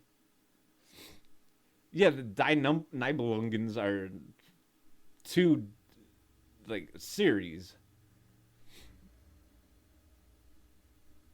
Like Siegfried is 1, and then I think the second one's Kriemhild's Revenge or some shit. Oh, dude. Oh, I forgot what movie it was. Fuck. There's some movie that came out recently, and I can't remember what it was, but obviously this is the limited release issue, but they're traveling with a live orchestra. So they're going to play the score with a live orchestra while the movie's going. I can't remember what movie. I was like, that's fucking awesome. That's old school. That's badass. I think I can't know what remember you're who talking about. Anyway. Get some tangents, dude. I say Aliens is better. Wow, okay. Okay, because you're a James Cameron fucking cock buddy. 2 words. Bill Paxton. Exactly, yes! Oops, shit. None of those made sense. I would agree. Bill Paxton makes every movie Bill Paxton is one of my fucking all-time favorite heroes. Oh my god. We need to drive to Dallas and get him on the podcast. That would be sick, dude. Did I tell you I saw him when he... Yeah, he was here down Elmo. When he showed Frailty? Yeah. Okay, yeah. Yeah. That was a while back. And I love Bill Paxton. I love him in that, and I love just his fucking character. He's just... I don't know what it is about Bill Paxton. He's fucking awesome. He's just my fucking favorite actor. Oh man, there's just some badass stuff in Aliens. There is. I agree. As cool and like suspenseful and creepy as Alien was, I think just for all-out thrills and chills and spooks and specters, fucking Aliens rocks, dude. That movie's badass. Huh. See, you're proving or I guess not proving the point of the conversation, but just goes to show you that. Hey Vasquez, do you ever get mistaken for a man? No. Do you? That's a great. It's all over, man. Fucking game over. Oh, game over, man. Game over. Game over. What the hell are we gonna do now? Fuck. Oh man, I want to watch that shit now. That's awesome. Anyway, yeah. So once again, see. What was your point? What was the point? Not the point, but proving. The topic is proving itself worthy of itself because we've been talking about other shit. No, that we both on both. Well, I guess not, but we've chosen differently on what is a better movie as far as one or two or three. I chose 3 in Star Wars. You chose 2 in fucking because they're Aliens. And our reason is they're just fun. Which is a good enough reason. We just like fun. There's another one. Lord of the Rings. Lord of the Rings. Okay, I'm gonna throw this out there. I can't remember them to even say which one I like better. I love like fucking all this Star Wars, just fucking fantastic trilogy. I have to say, Lord of the Rings is my favorite. Oh, is that what you're gonna say? Yeah. Oh, I was trying to lead up to that. I was hoping we could talk through all this shit and then say, okay, what's the greatest trilogy of them all? Oh, sorry. But you just spoiled that. Sorry. Well, I'm gonna tell you. I think I'm gonna lean on, and you would never know by coming to my room. I think the Indiana Jones movies. Are your favorites? Yeah. Favorite trilogy of all time. Yeah. Even Temple of Doom. First off, short round, dude. There's such racist shit. Oh, dude, it's horrible. It's fucking so bad. Is that why it's your favorite? Yeah. And really, I would even go as far as to say that Last Crusade is one of the greatest movies ever. Over Raiders? Yes. No. Yeah. No. Dude, Last Crusade is brilliant. I love fucking Last Crusade. They walk out. They fucking off into the sunset. Like, literally. We named the dog Indiana. And the horses. Spoiler alert for those who haven't seen fucking Indiana Jones and the Last Crusade. Spoiler alert. You know we talk about nothing relevant in fucking modern society. I don't give a shit. Fuck him. I don't care. Man, Raiders. They're fucking so day and night. They're so adventurous. And do you remember that time that I was really into Egyptology? Oh yeah, like that kind of shit. I gravitate to that kind of stuff. It's funny. I wasn't even thinking of Lord of the Rings, because I love the.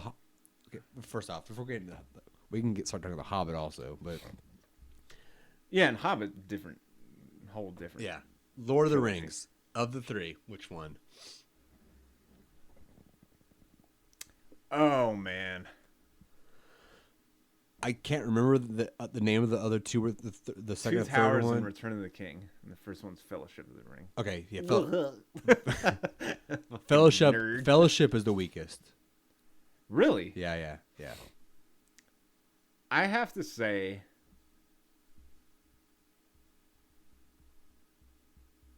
that might be my favorite. Really? Fellowship, the first one, yeah. You know why I don't like that one? Let me rephrase that. 'Cause I like them all. Liked it the least because it felt like they did a lot. They didn't do much. It just kind of. It was. It was a beginning. It's very much a beginning, story. and there's not much adventure in it. Fuck. A lot of talking and blah blah blah and. See, I don't think so. Sucking elf dick and whatever. I think, dude. Okay, there's through my entire theater going experience life, there's been 3 movies that have really like made me go, wow, like turn into a fat boy again. Mentally. My first fat boy, like going wowzers at the screen, was. Choose your words wisely. Terminator 2. Oh God, I would agree. Terminator 2 is a like perfect holy movie. shit, he's a liquid metal man.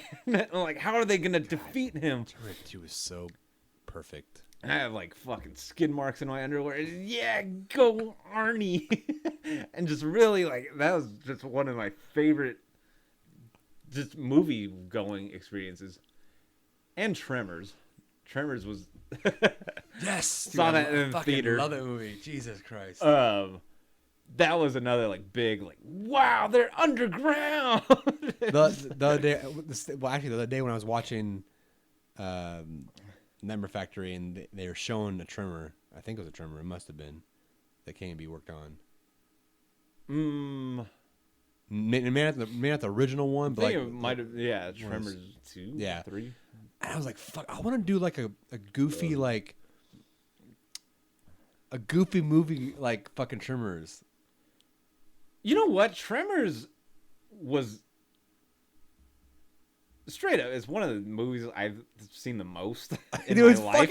It's good. It's awesome. The premise is ridiculously awesome. I remember, like, I could quote that, like, fucking from the start to like end. I could quote that whole fucking movie. What was my point? I don't know. We went from fucking Lord of the Rings and Tremors. Critters. How about that? I was gonna say critter. I was gonna bring Critters up, fucker.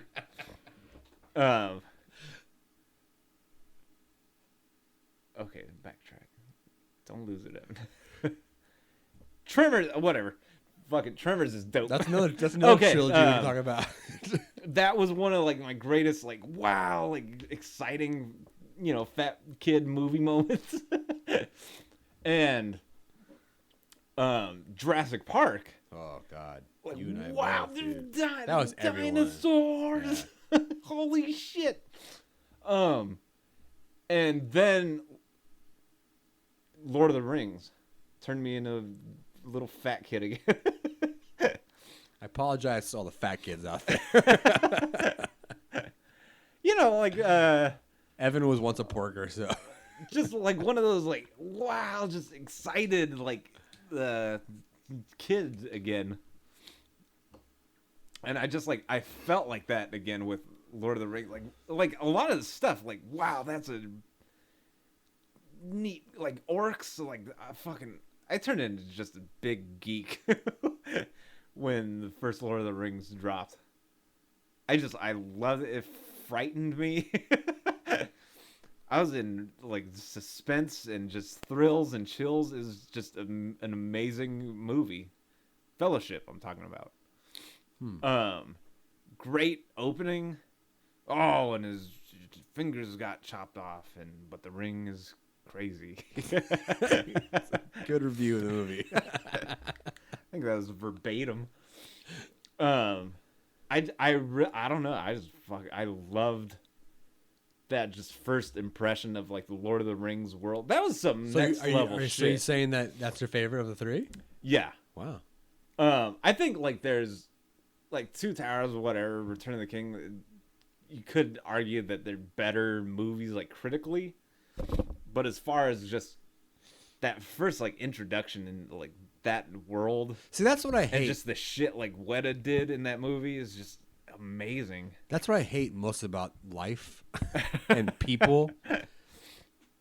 And I get into arguments all the time with people that like movies because they're critically better. Like they kind of go with everyone else. Like my god, like I choose like I say like fucking Casablanca is the greatest movie ever or made. even Tarantino shit like Pulp Fiction. Like oh right, yeah. Everyone's like, oh my god, it's great. I'm like, no, it's not. Tell me why it's the greatest movie. Give me one reason. Don't fucking spew out some other shit someone else said, right? like you could like, because that's the thing, like with a lot of like critically acclaimed movies, you could like critique it and find like all these like great things it did or important first things it did. Whatever. But it really does come down to just it's a movie. Initial enjoyment and just not even like enjoyment, like a funner movie is better than a sadder movie. Just that effectiveness. Like, fuck, man, that movie really moved me. But does that make it better, though, than another movie? Because here's the thing. We could say all night and day long that fucking Prayer of the Roller Boys is the greatest film of all time. Because it is. But there's some goofy shit in that movie. That's my point, though. My point is enjoying the movie for its own sake, because it's enjoyable, and enjoyable can go either way. Meaning, like a sad movie, you know, that's still enjoyable. I think, if you can. It's weird because like some people hate horror movies because they get scared. Right. That's the point. Yeah, I know. That's the point. So I think straight up, like there is no.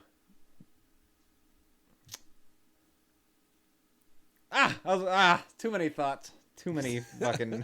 I got overwhelmed. Meltdown.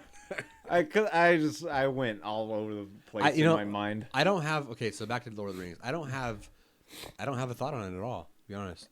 I don't remember enough to really give an educated thought. Other than the first one, I can say that it's probably the least favorite. Dude, but then part 2 Towers and shit had Gollum. Yeah. It's like Gollum shit, and then up until 3. Oh man, it just gets more and more like epic, intense, and just hard. That's a great like journey, epic, fucking movie. And different like stories, like kind of going on, different characters. It's like The Wire. The Wire of the Wire in Middle world.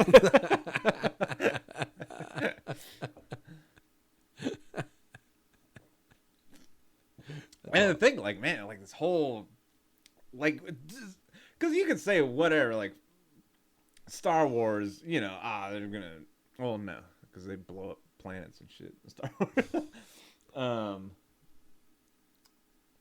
I don't know, but the entire fate of, like, the Earth relies on this weak-ass Elijah Wood. I know, dude. And it's so fucking tiny. Yeah. Gay. And it's just so fragile. Gandalf, help. My feet hurt. Giant clown feet. I don't know.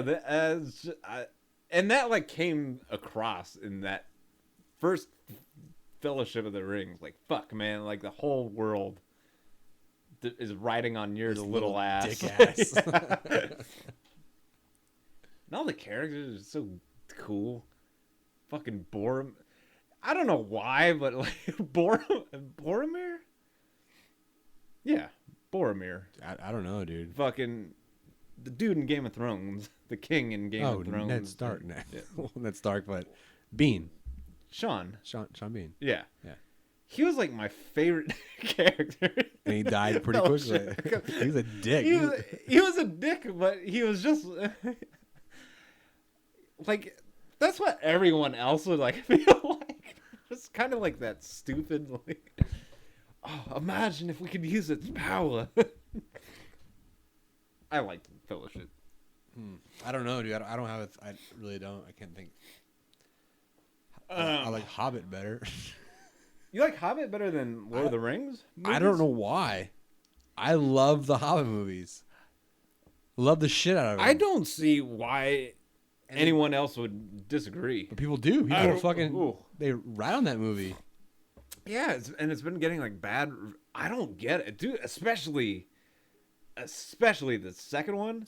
Desolation was fucking blew my socks off. Besides the shitty fucking shit I saw, but that has nothing to do with the movie per se. Did you see it in high frame? You had I to. did. I saw it. I didn't see. I saw it in high fucking. I didn't mean to. I saw it in fucking high frame rate. Ugh. It looked like a guy. It looked like fucking Double Dare on Nickelodeon. It was so bad. Looked like fucking that.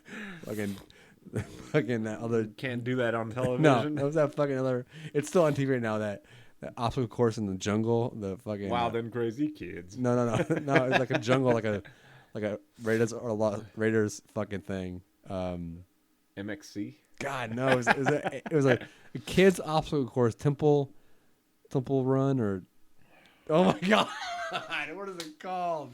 I forgot what it's called.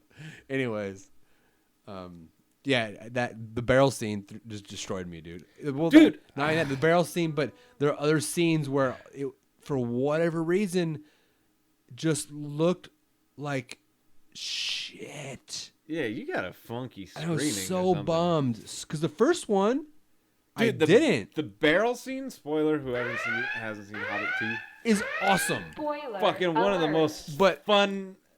I couldn't watch it. And I couldn't watch it. That could probably be the funnest, most exciting scene in like any of the Lord of the Rings. Dude, Hobbit you go movies. look up on IMDb right now, and people talk about barrel scene. How fucked it is. How fucked the frame rate? Yeah, how is? shit it looks. That's so weird. I hate myself for fucking doing that, man. When I saw it, I had no problem. I saw not 3D, not high frame rate. But how many days after it came out did you see it? I saw it first day, I think. Bullshit. I did too. Did you see a midnight showing? Yes. I went like the day it opened. Maybe that's why I didn't have an option other to see the high frame rate. Yeah. I didn't see it on the ticket or anything like that. I didn't see it in 3D. I was so bummed. I was like, fuck, this movie's so awesome. Don't ruin it. Don't get ruined by fucking horrible. And it's not horrible CG. It's not. Because I know they do fantastic work. But with the high frame rate, it makes it look like shit. Just high frame rates stink. It's stupid. I don't get Jackson, Peter, buddy. Stop with this shit. James Cameron said, and this is why it's just easy to hate James Cameron. Because he's the biggest proponent of that bullshit. Well, dude. James, like a lot of people are saying, like high frame rate's not the way to go. He said, like, this is the future, and they're just gonna have to deal with it. Fuck that! God damn it, I hate him even more. You should see. Fuck him. And he's doing Avatar 2 and 3 in. Oh God. 16K or some bullshit. Because I guess like ideally, this whole high frame rate, like they're doing it at 48 frames a second right now. God. When they do it, I think like Lord of the Ring or Hobbit was 60. Ideally, it should be 60, but they've been doing it at 48. Oh, that's right. Because they drop it down. I guess because someone explained like, so it might look weird to see it at 48 frames per second, but if you see it 60 frames a second, then it will feel more appropriate and just make more sense. Yeah, I think it looks like shit. You can't justify it at all. I'm sorry. 24 FPS. What? Bitch. Some frames. That's some t-shirts. Should start a gang, like a movement. Oh, I wonder if that picked up. I think it did. You sick fucker. Your chair is squeaky, Zane. That's what it was. While we're on the topic of trilogy comparisons, Godfather 1 or 2? Oh, what happened to 3? There is no 3. Yes, there is. I don't think 3 is that bad, actually. I don't either. People shit on it. It's not as good as 2 and 1. I think it wrapped everything up pretty nicely. 2. Ooh. I'm going to be a contradicting hypocritical asshole here, but that's the universe. That's pretty much everyone says part 2 is better. Man. And even more so the uncut version of part 2. That makes it so much better. Movie nerd. Fuck. That's hard. I don't know why I asked that. Part 2. Doesn't mean I have to provide an answer or an opinion. Why is it hard, though?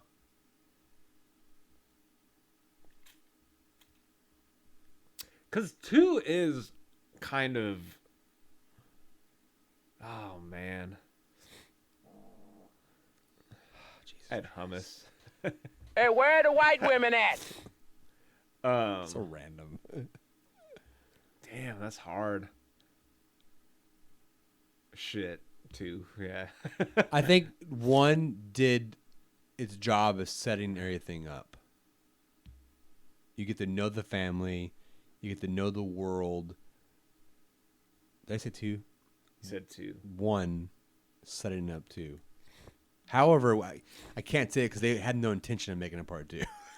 So 1 was supposed to be a movie in itself, and it's done. But it became so successful that they did it part 2. I think that Godfather Part 2 was only sequel to win Best Picture until Return of the King. Lord of the Rings Return of the King. Really? Yeah. Oh, fun fact. Fucking God. You stupid, ignorant son of a bitch, dumb bastard! Sorry. I feel like I should say something smart. Oh, man. That is one big Forgot pile about of that shit. one. Oh God, we used to, wow. I didn't know that. Movie knowledge. Um,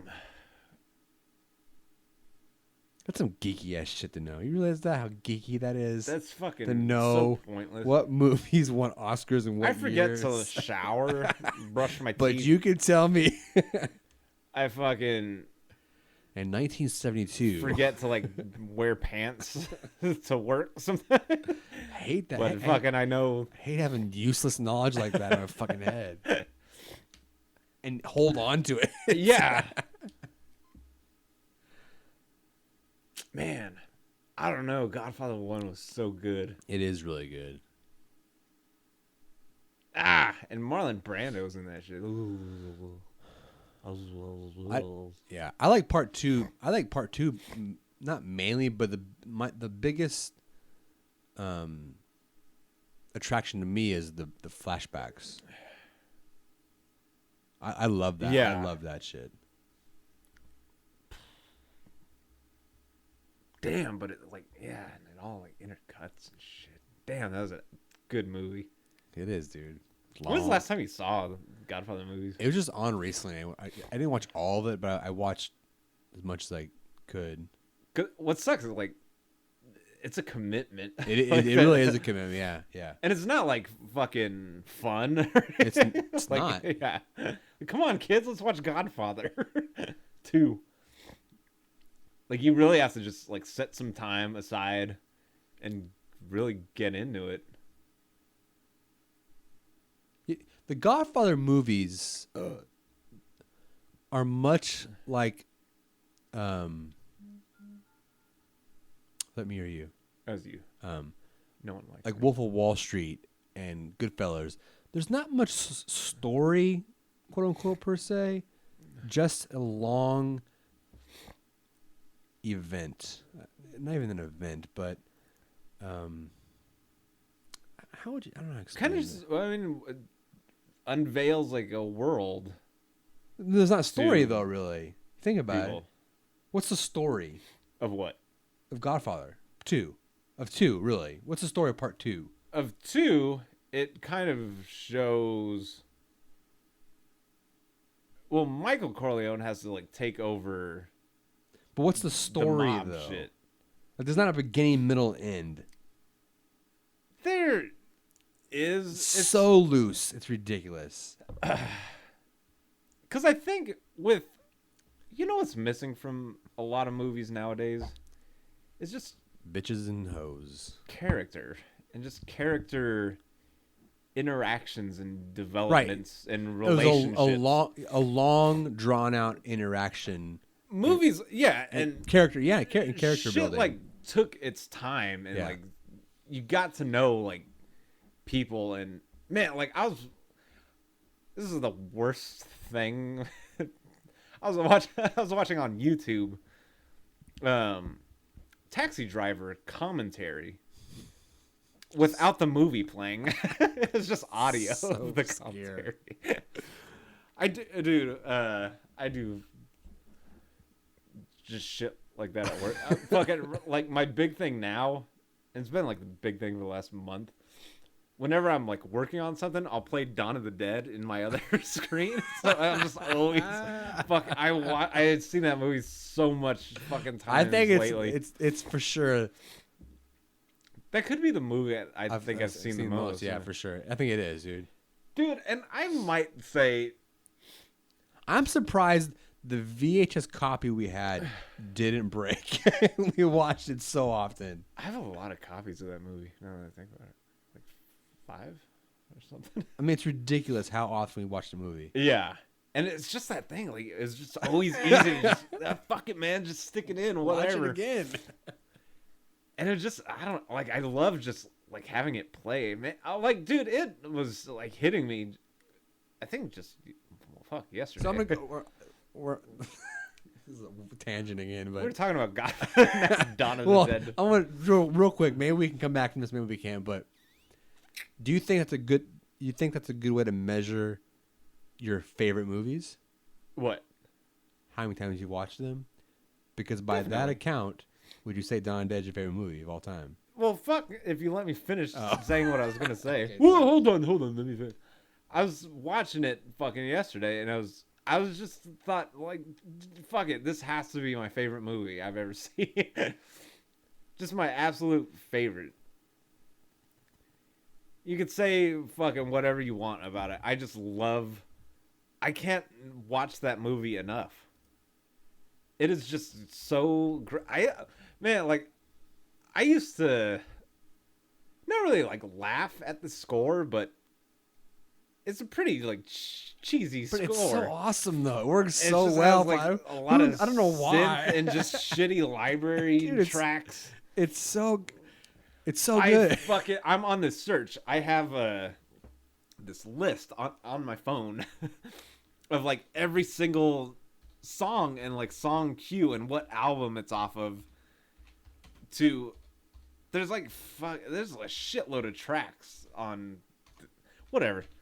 I'm trying to like get every album and like find every composer that has anything to do with like the Dawn of the Dead soundtrack. The library one? Yeah, just or shit. The Goblin like one. The Goblin one's not even really. I mean, it's just as good. No, because there's an actual on like the fucking Italian version. There's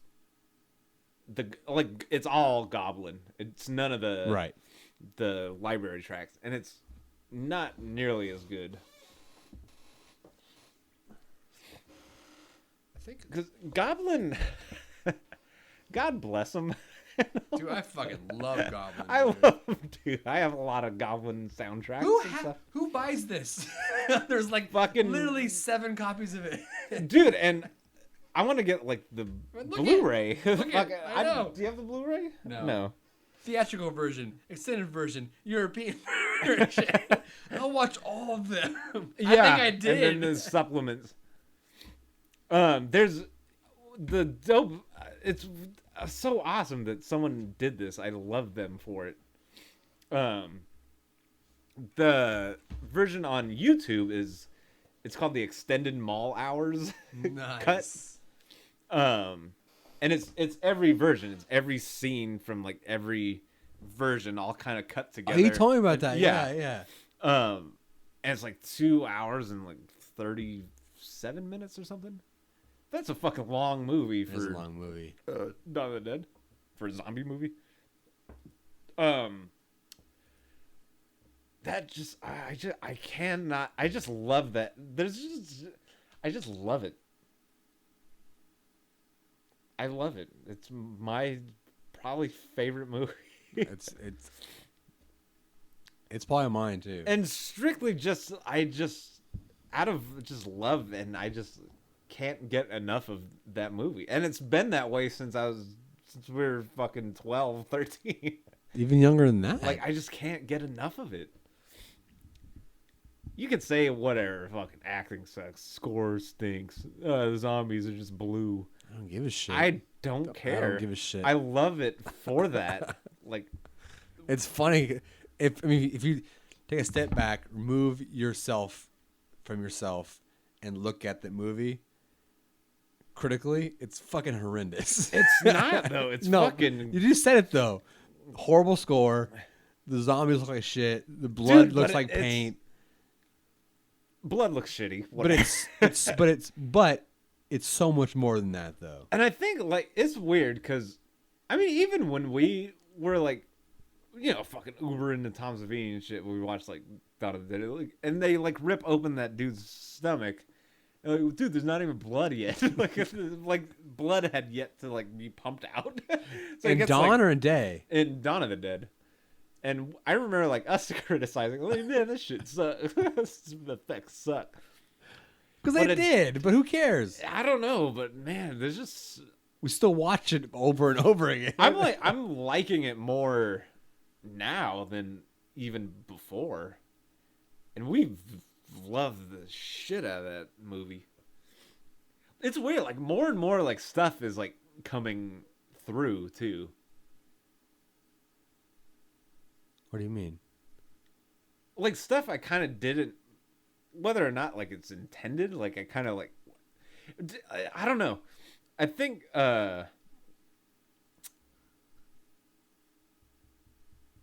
it's strangely like the most real. We just spent like the last 5 minutes saying how fake all this shit is. But to me, like, I think it's like the most realistic zombie movie.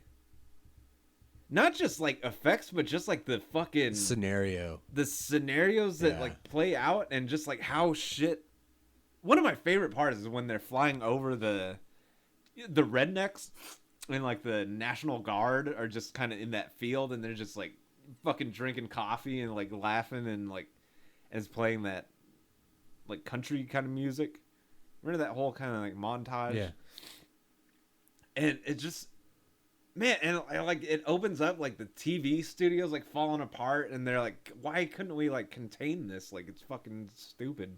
And I think it feels real because of the amateur low budgetness of it. Yeah, and just like that opening scene in the radio station or the TV station.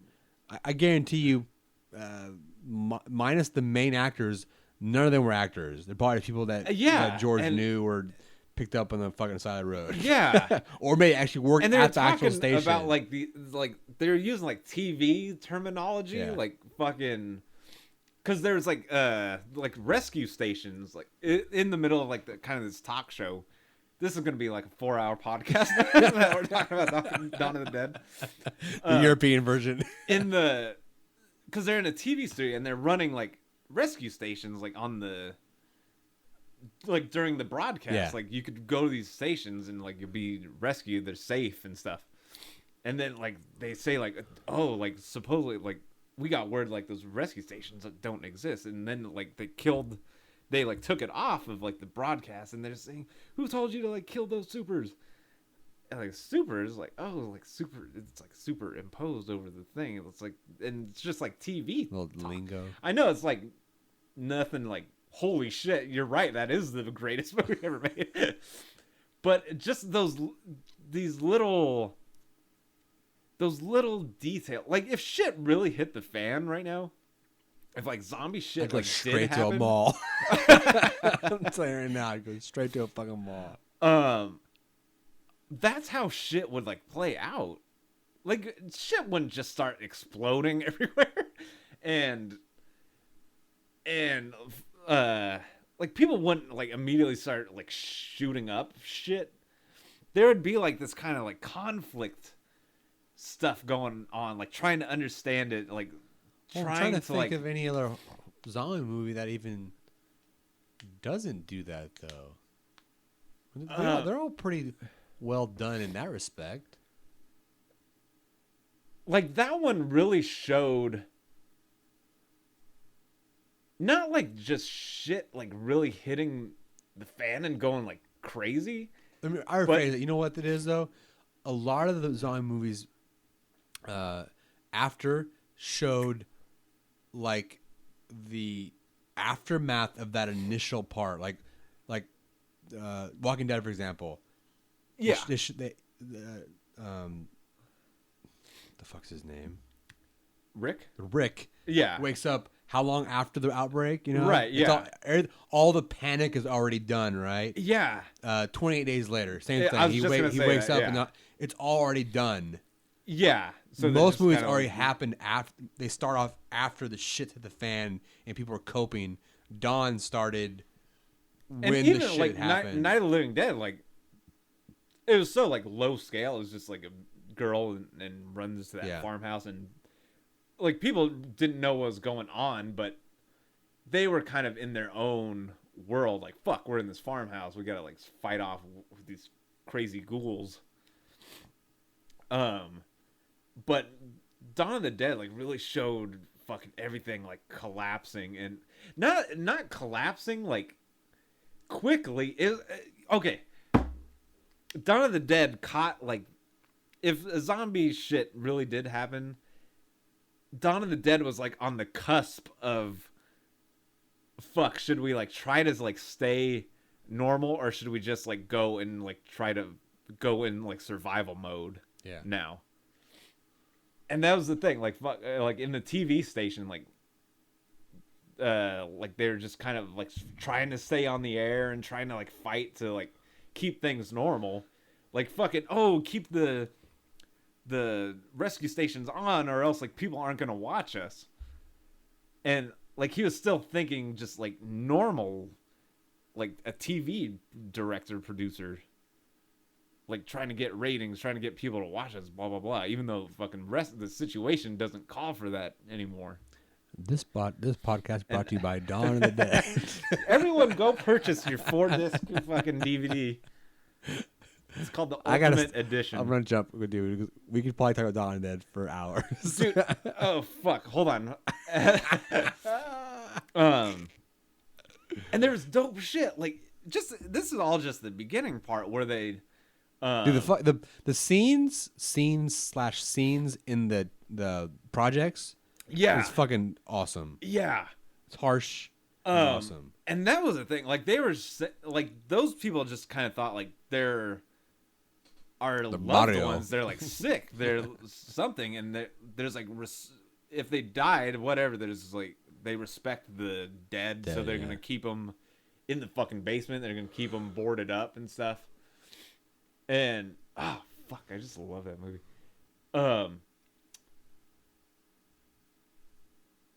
You know what movie I like better? What? Spaced Invaders. I want to make a movie like that so bad.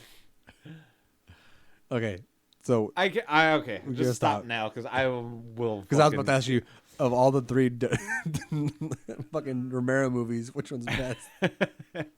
Obviously, Monkey Shines. Oh, poor Georgie boy. What we're talking about? Oh, trilogies. I'm telling you, trilogies can go forever, dude. Like, okay, like I can just start throwing out trilogies. Matrix, fucking Back to the Future. Straight up, I'm not a big fan of Matrix movies. What? The fucking. You stupid, ignorant son of a bitch, dumb No, bastard! they're actually not very good. Part 1 is good. Rest of them are horseshit. Part 1's not even good. It is. So no kung fu. Evan, shut your fucking mouth. But that's probably one case where Morpheus with his fucking Oakleys. It's fucking stupid. Jokeleys, what? And fucking whatever dude from whatever Bound. movie. Bound, yeah. I can't think of his fucking name. Pantaleonius. Is it no, it's Giovanni. Pants. Pentelio. What happened? Zane lost power to everything. I did. Joe Pantoliano? Is that it? no internet at all. Yeah, but all your screens went black. Yeah, the computer's off, modem's off, phone is on.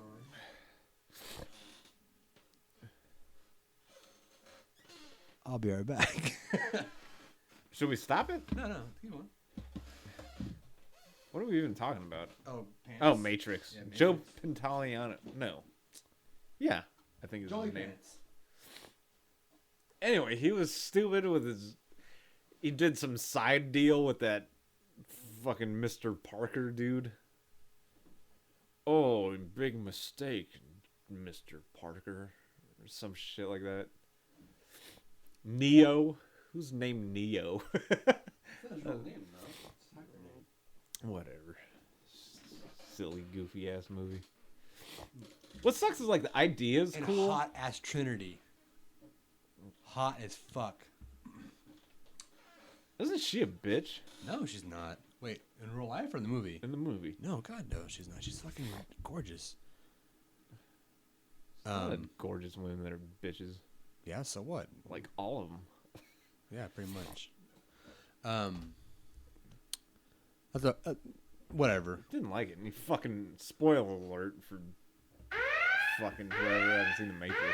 Spoiler At alert. the end, he flies away like Superman.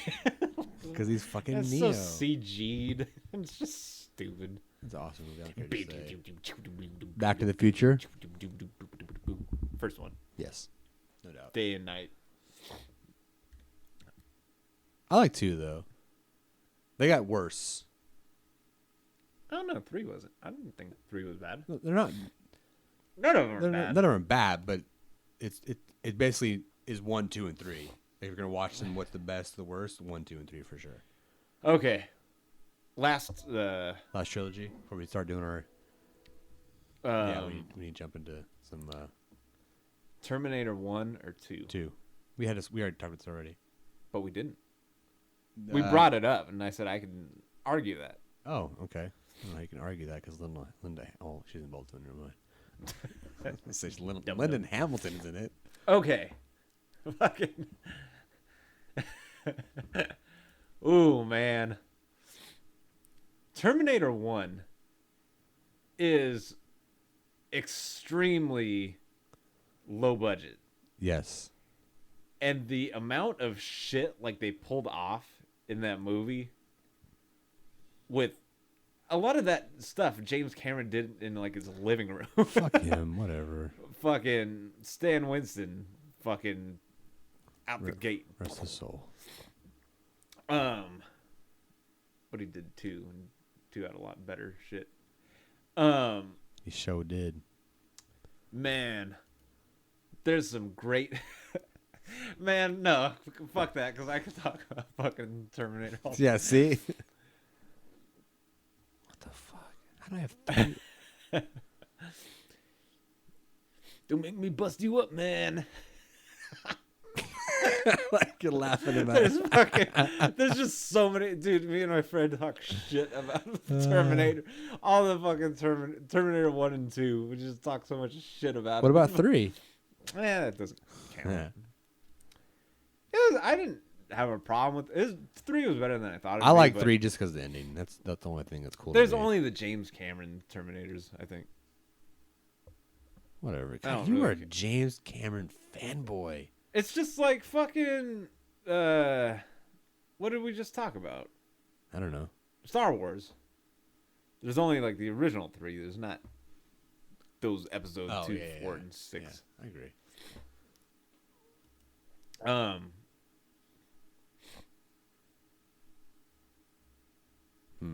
You got a major attitude problem, man. There's so many, dude. I don't know what it is about James Cameron, because you could argue James Cameron. And like I've heard people What sucks criticize. about him Listen, is I like most of his movies, but he's a massive dick, and he in the whole pursuit of, I don't know what he's trying to pursue, to be honest, with the whole fucking technology thing, but he's up in shit. He's just kind of like a What's the point though? Innovator. But what's the end? What's the point though? I get innovating for story's sake to like to improve like graphics, to improve. Well, fuck. I mean, 3D. Not even that. That doesn't improve. I think that shit proves anything. But he tried. I don't know. He just. You can argue that James Cameron isn't a great writer. A lot of people criticize like his writing and shit. It's horrible.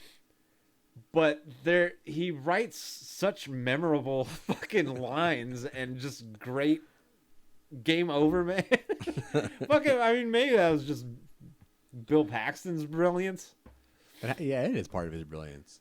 And fucking, I don't know, because like the shit I like is just really stupid lines. This guy's a couple cans short of a 6-pack. Fucking Terminator. Like, I think...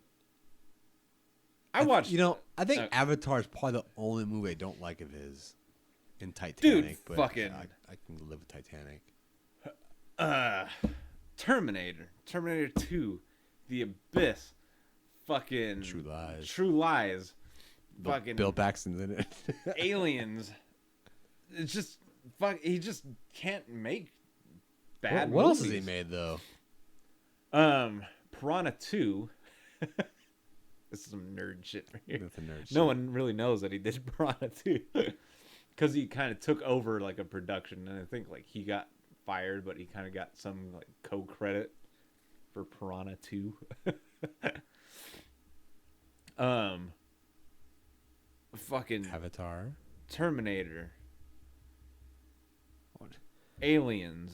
There's more than that. There's got to be more than that. The Abyss. Terminator 2. True Lies. Titanic. Avatar.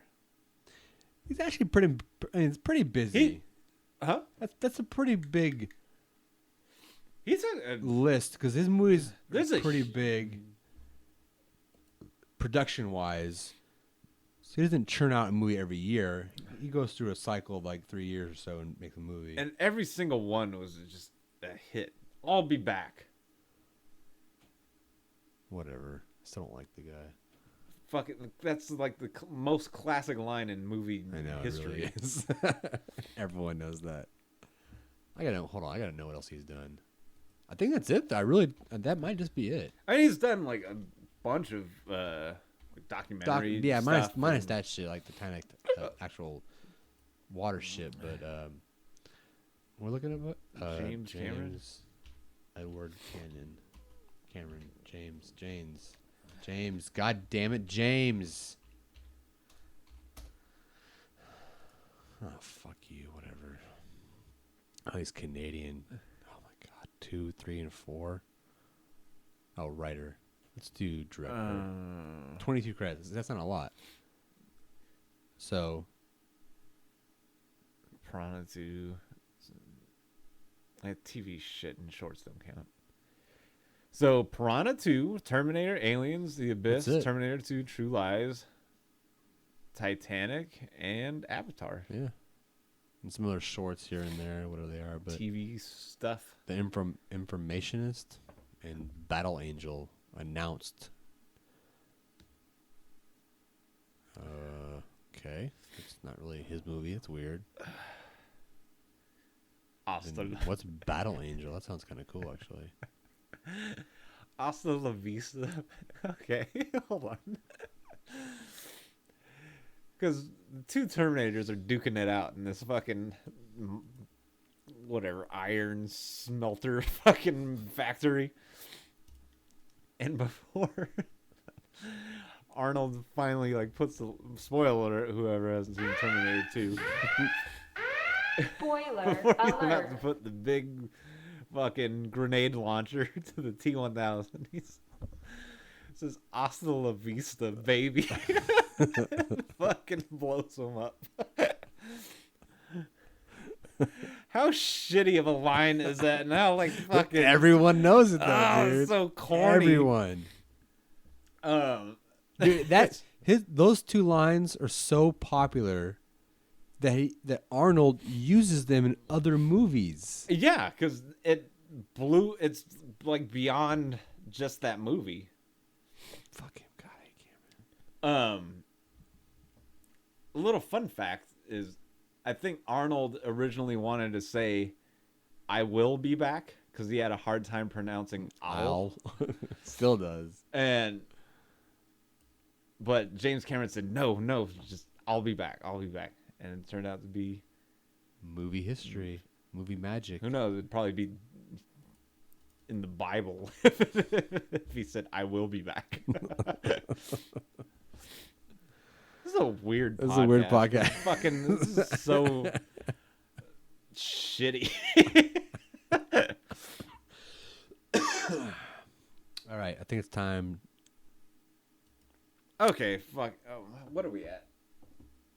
We're pretty far. I don't even know. We're at 2 hours plus already.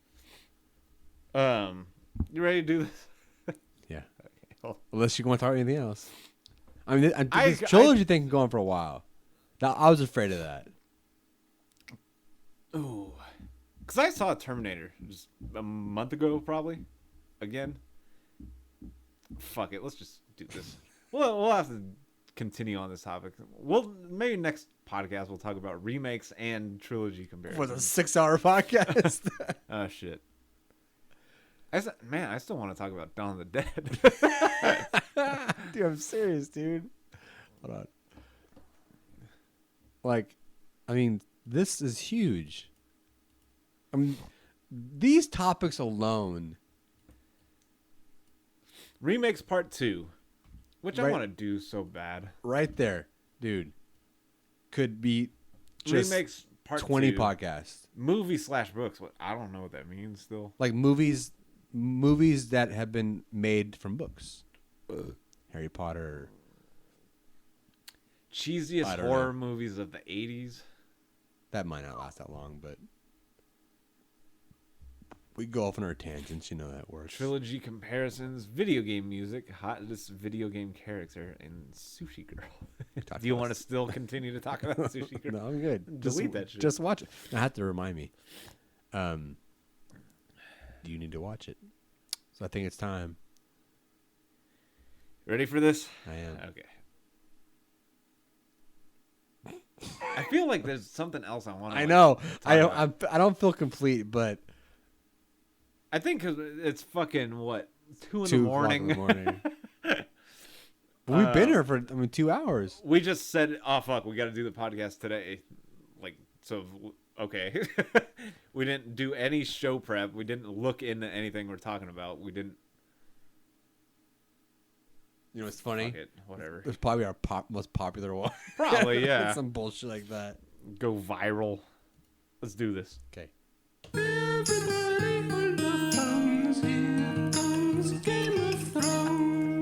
Every time. That's the funniest shit. Minstrel little. Oh fucking- my god, dude. Okay. Hold on, I want to listen to this again.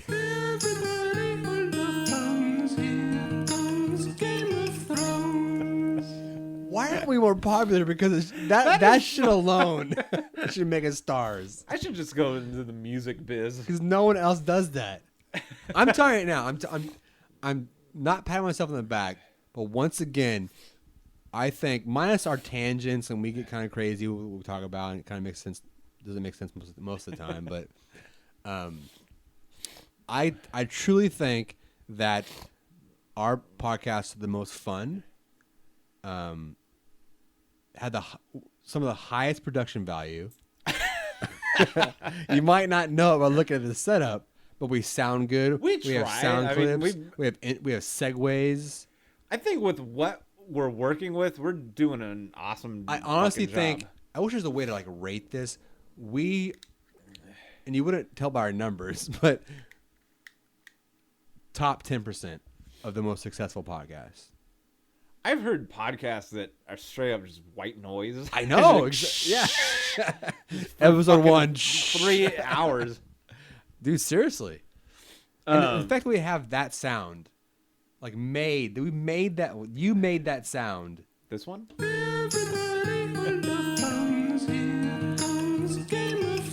Like that. How legit is that? How awesome this podcast is when we're supposed to be talking about Game of Thrones.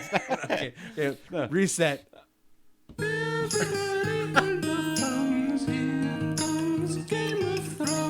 Okay. Game of Thrones. My absolute favorite episode fucking ever. Really? Okay, so here's my thing. They call it the Purple Wedding, and there's people have reaction videos and all that. The Purple Wedding? Who makes these titles? I don't know. Some nerds. Okay. Spoiler alert, because we're spoiling. I'm not sure how I feel about this. Spoiler Now that I alert. think about it more and more, he was such a horrible character. Like, just you wanted him to die every time he's on screen, and that's why I think I'm kind of bummed he's gone. Because you almost loved hating him? Yes. And I feel his death was kind of like, I wanted someone to really give it to. I wanted like Tyrion, Shanks, and something horrible. Make him like really like just sit there and suffer, not go through like a couple seconds of fucking vomiting. It was like, okay, dude, he's dead. No, the fallout's gonna be pretty bad, and there's some massive nerds. So, do not tell me any fucking nerd theories. This is funny. It's good. It's not. Just check it out. Maybe you know it already. First off, who do you think done it? Was it the professor? God damn it, Evan! Fucking. Was it the maid? Someone poisoned me, Rockstar. Was it the maid? The wrench in the study. The wrench? Oh, I thought you meant to say the wench. I don't know. Because all in all, it wasn't like an exciting episode. There's not much went on at all, really. Yeah, it fucking okay. But did it? Oh my god, dude! What the fuck?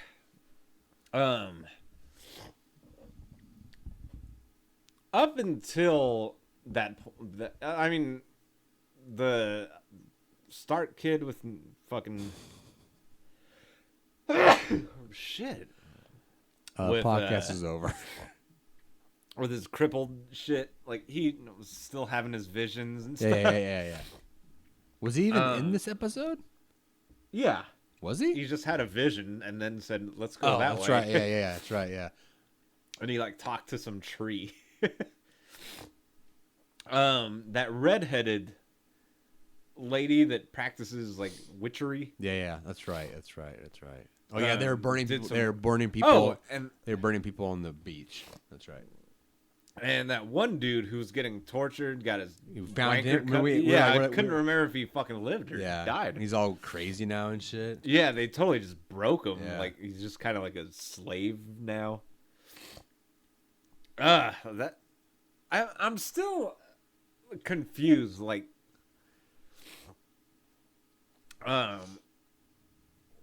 what's I don't remember what is really going on with that redhead sorcery bitch. I mean, what's going on with her? And like that kid with like half a lizard face. That's the daughter of the king. And she's the daughter of the king. Oh, the there. Whatever. Yeah, he thinks he's a king. Yeah. And like, isn't she like in a? And then she like went to visit that dude. She would teach him how to read. Yeah. Or vice versa. I don't know what's going on there. It's a weird, it's a very separate, weird storyline. Yeah. Like, I just really don't know what's... I'm not a fan of it, to be honest. That red lady's like, whatever. She got naked once, and she's impressive all under that cloak. All of her impressive looking, but it's so far out there in story-wise. Yeah, it's... Like, he's like just this, like, fucking angry teenager over there. It's like if you were watching The Wire... And then they like cut to the desert. Yeah, exactly. Like some shit going down in the Maryland desert. to the desert. Yeah, that's essentially what it is. Yeah. I don't know what is really going on there, and I was kind of confused with why is that dude who got his wanker chopped? Why was he getting tortured, and why? what the hell was going on in that whole scenario. Like, that was all kind of weird and, like, separate. Like, why is this dude being tortured for, like, 9 episodes? It all comes back, mainly at the Red Lady, but the torturing comes back to Winterfell and Ned Stark and yeah, because the dude, he looks like the dude from Coldplay. Whatever, fucking Coldplay got his wiener chopped off because he was like, he went into Winterfell like he was hot shit, like he took it over. Right. Even though like it was just kind of vacated at that point. And then he got like kind of just kidnapped and then tortured. But I guess like they didn't want him to. He's from Winterfell. He was like a siege or a homie of like the Starks. But he's not. But he's not a homie though. He was sold to Ned Stark or traded when he's a kid. Yeah, and he kind of grew up with. It's Jon Snow. Was it Jon Snow or no? It was Robb Stark. Robb yeah. Stark. So they were like buddies, and then yeah, because he's like, "Oh, did I not tell you that Robb Stark got spoiler killed?" He wanted to see how he would react. He'd cut him and all that. Oh yeah, and he was shaking. Man, that dude's gonna get it. He's gonna get his comeuppance somehow. That guy's just a vicious dick. He is, dude. He's crazy. But back to the main story. Purple Wedding. Who do you think done it? Oh man, dude. Okay, it's obviously not Tyrion. That's just too obvious. I mean, he's not that dumb. Let's spoil. I don't know if we did a spoiler alert. We did. Spoiler alert. When Joffrey was choking and turning blue, and then he finally died. I just yes, like I was so fucking happy that he died, especially in the context of like where he was at in that fucking scene and how he was treating Tyrion, yeah, and just being such a piece of shit. And he like chopped up that book. Remember, he got his sword. Oh yeah, and Tyrion gave that book like, to him. Oh, it's a book every king should read. Yeah. And he just got that. So, oh, is it real super metal? Can you imagine, like a brother or sister or uncle is the king? You have to treat them as a king and not as a relative like that. And you have to take his shit. Yeah, you have to take his shit, or else you'll be fucking beheaded. God. And you could just be kicked and fucking treated absolutely horribly. And you just have to take it. And that shit was painful. Like when he like poured the wine on Tyrion's head. I felt so bad for him. I know. And he's like, that's why I wanted Tyrion to just go fucking shank him, dude, a couple times. You seem to have spilled your wine. What a shame. No, I did it on purpose. I'm Joffrey. Okay, so I'm the king. Who done it? Man. I know who did it. Don't tell me if you fucking actually know. No, I don't actually know. Look me in the eyes and say that. I don't actually know. I have theories, though.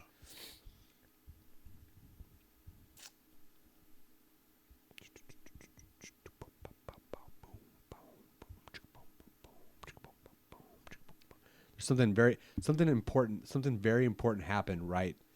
I have to say it's Sansa. So that's a good clue. It's related to Sansa. She didn't do it.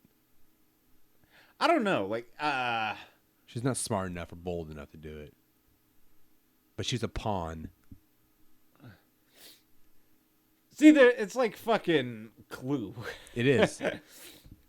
Because you could say, like, I mean, they all had, everyone in that whole Middle Earth or wherever the fuck it is. Philly. Had a reason of off. Every single one of them did. Joffrey. Every single one of them did. Fucking. Rightfully so. Yeah. You could say, like, the mom had reason. Fucking. Everyone had fucking reason to kill him. He was a scum. Ugh. So now that he's dead, I don't know who to hate now. Who to target my anger towards. Who is king? Well, a lot of people have a lot of people's egos say that they're king. I mean, if you're really gonna say forget if you're gonna egos, say in like, this, who would be up next? Would it be? Let's see, the mom. Nah, bitches can't be kings. Sure, they can. It could be like householders or whatever the fuck they call it. Because Stark, the original fucking Boromir, was he wasn't like king, but he was like the king's hand or some shit. It was called. Yeah, the king's hand. Yeah. So I think that's kind of like an appointed thing. The hand is, yeah. But until a new king actually arises somehow, they just appoint some dude to like fill in. So I think they're gonna appoint the dad, his grandpa, the hand, the current hand, Lannister. Oh, fucking! I forgot his full name, but God, there's so many people in this I show. know, dude, it's ridiculous. But who's the hero I think did it? And they made it pretty obvious. I don't want to know. Actually, don't tell me. What? I don't want to know. You have to. I'm not. This is nothing secret. It's my opinion. The grandma of the girl he just married. See, I thought that. You just notice how they kept showing her.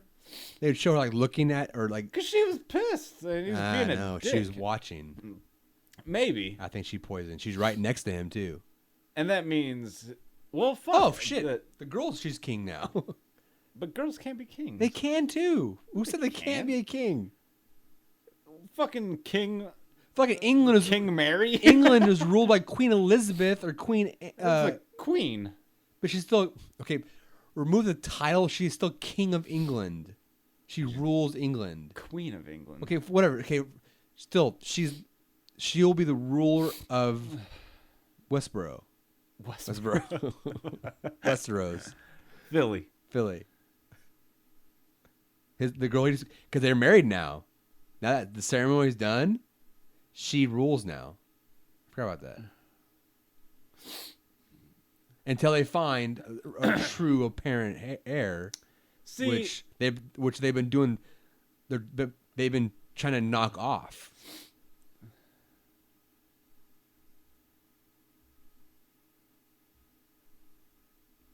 Because the only true heir is that one kid. Who? The bastard kid. The bastard kid. He was a metal worker. He went off with needles to join the Night's Watch, and he's with them. He's with the retard. he's with the kid now. Remember I showed you a picture retard? Of him? Not a retard. Hold on. That tall ass. Yes. Fucking giant. Whatever. Wait, the crippled? No, not the crippled. Stark? No. Kid? He's with them though. Oh, the dude that kind of looks like the dude that looks like Coldplay. Yes. Exactly. Okay, Yeah. He's the only true heir. He is actually Baratheon's son. Oh, that kid don't know shit. He doesn't know that though, but everyone else does though. And he was okay. That hound. Was he offing kids because he was hoping to kill that kid? Yes, he was looking for him. Okay, yeah. Because they know he exists. Yeah, he doesn't know he's the king, but they know he exists. They've been trying to find him. They're gonna try and find him more so now. And then now comes this is now what they make even worse. Now that Joffrey's dead, the red bitch that thing, the desert family. He's gonna really claim. Oh, because now that the vacant. Because he's brother of what's his name. Your number one source for Game of Thrones. Look, they're fucking the red bitch in the desert. Who knows that guy? Is totally gonna come get back. This guy. Thing. Now that one dude's dead. You got it right. You heard it here, folks. That's our prediction. We're getting like a chart when we're doing this. A chart of all the fucking names, houses, locations. It's fucking ridiculous. Because he's from the get go. He's been claiming the throne. That's the red chick has been like pushing him to claim the throne. He's the rightful king of whatever. The fucking the god of light. House of Spooky or the god of light wants you to be king, whatever or whatever. So there's him, and the kid. So did the sorcery bitch and that dude with the receding hairline? Did they have that lizard girl? No, the lizard girl was always the baby. But the red chick had something, a baby, and then... Oh, it like blew up into fire? Yeah, some crazy shit, yeah. Like that storyline is so fucking out there. And it always seemed like so unrelated, it's so much unrelated. that I never gave it all my attention. Yeah, exactly.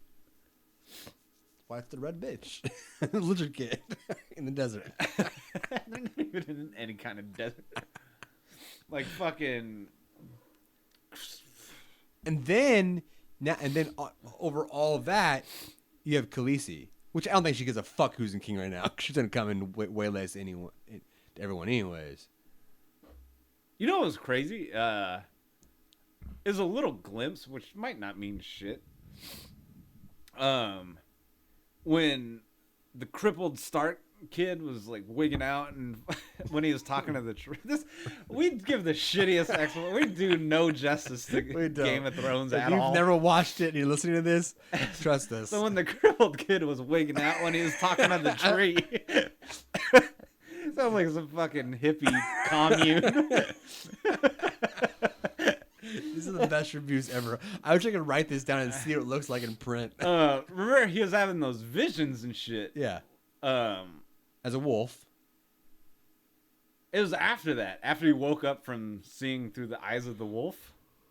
And he was about to eat. And they said, don't go into the wolf because you'll still be hungry or some shit. Anyway, he talks to that tree and the tree had like a face in it. Yeah. Well, that tree has been around for a long time. I would never, if I never saw Game of Thrones and I heard us talking about it, I'd never watch this shit. Watch it. That tree has been around for a while, though. That's where the Night's Watch become Night's Watchmen or whatever. They take their oath at that tree. Oh, is that it? Yeah. Okay. Tree. He was like, freaking out, and he saw like visions of shit to happen, or did he? Some shit. He saw like a crow like flying through some catacombs, and he saw. I don't remember that at all. He saw. Okay, it was it looked like King's Landing. I don't know if it was or not. King's Landing, yeah. And like a dragon shadow passing over the city. Where the fuck was I? I don't remember that scene. It was quick shit. So I don't know if it has anything to do with anything. Huh. But then the crippled Stark says, "Go. Oh, we must go sideways or something." I don't know where the fuck they're going. Huh. But through this vision, he saw like, "Oh, I should go somewhere." What are they even doing? They're just following the crippled kid. In his visions? Where do they tell him to go? I don't know. Was this the scene that opened? Yes, it was. It opened with that girl running away from the wolf. Yeah. Was it a wolf? No, it was the dogs. A dog was, but ultimately it was the crazy fucker and a chick. Yeah, and the Coldplay dude. Yeah, he wasn't there. I think so. He was there. Oh, he was. Like, you're right. Yeah, behind. He was following all fucking gimpy and shit. As far as like who fucking offs Joffrey, dude, I don't know. It just sucks that Tyrion's gonna get the blame for it. And which logically, I wish they would say, okay, it doesn't make sense. Think about it. Why would I do this? Like right there in front of him. I mean, really, dude, he's. How would I do that? Yeah, I mean, he was the wine boy or whatever. Yeah, but everyone was watching him as he gave him the wine. See, there was some shit that happened when Joffrey's goblet got kicked under the fucking table, and Sansa gave it to the midget Tyrion. And then I do remember. So I don't know if she did some shit to it, and then like the fat guy, the fat jester, told you need to leave now after fucking, because he's in on it with the old lady. I'm telling you. Maybe, but how the fuck would they access anything? So check us out. Unless they. I want to tell you something here. Are you gonna spoil something? It's not a spoil at all. People were trying to figure out who could possibly do it, and like, okay, I don't want to know. It's not a spoiler. When you talk about other people talking about stuff, no, it's all they did was show screen caps from the show. It's not a spoiler or anything like that. So remember the necklace? There was a very prominent scene with the jester and Sansa. Oh, here's my necklace. Okay, right? this is me, mom. People are crazy. It had 7 jewels in it. Oh Jesus! When they show her later on in that scene, it only has 6 jewels in it. Because the prop guy fucked up. No, they're saying that apparently the jewels are poisonous, and someone took that and dropped it into the goblet. That's Illuminati shit. I know. That's what I'm saying. It's out there. People they find. And if you look in the fucking branches, you can see George Bush in the bush. Yeah, fuck all that. I don't like internet people, and I don't like people on the internet. Because that's pretty detailed information to kind of just not even glance over, because you would never notice that.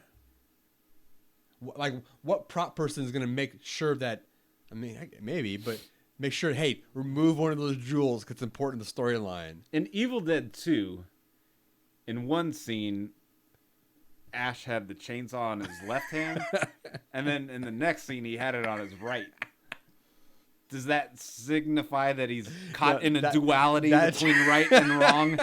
That signifies it's an Evil Dead fucking movie. He fucking give up his soul and just vanquish all of this? G&G effects fucking production. Or should he stick to the right? Continuity, dude. So important. But I don't know. It was a good episode, though. Like I said, I wish Joffrey would have met his end in a more brutal way. Like by Jaime. And I was Tyrion, hoping he would. Both of them just fucking going at it. Like maybe Jaime using his gold fucking fist and just crushing his skull, while Tyrion's just stabbing with a little fucking knife as everyone watches in horror. That'd be sick. And they all cheer. Because remember, he is the Kingslayer. I was hoping for Jaime the most. To kill him? Yeah, because he was getting some shit from him, dude. Because Jaime's checked out. You realize that Jaime's checked out from the family. He's like, I'm done with all of you.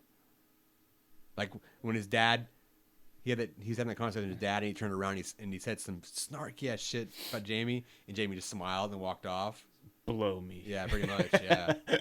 And then he doesn't want to have sex or nothing to do with his sister anymore. Okay, let's not. What's your feeling about Jaime Lannister? I like Jaime a lot. You do now.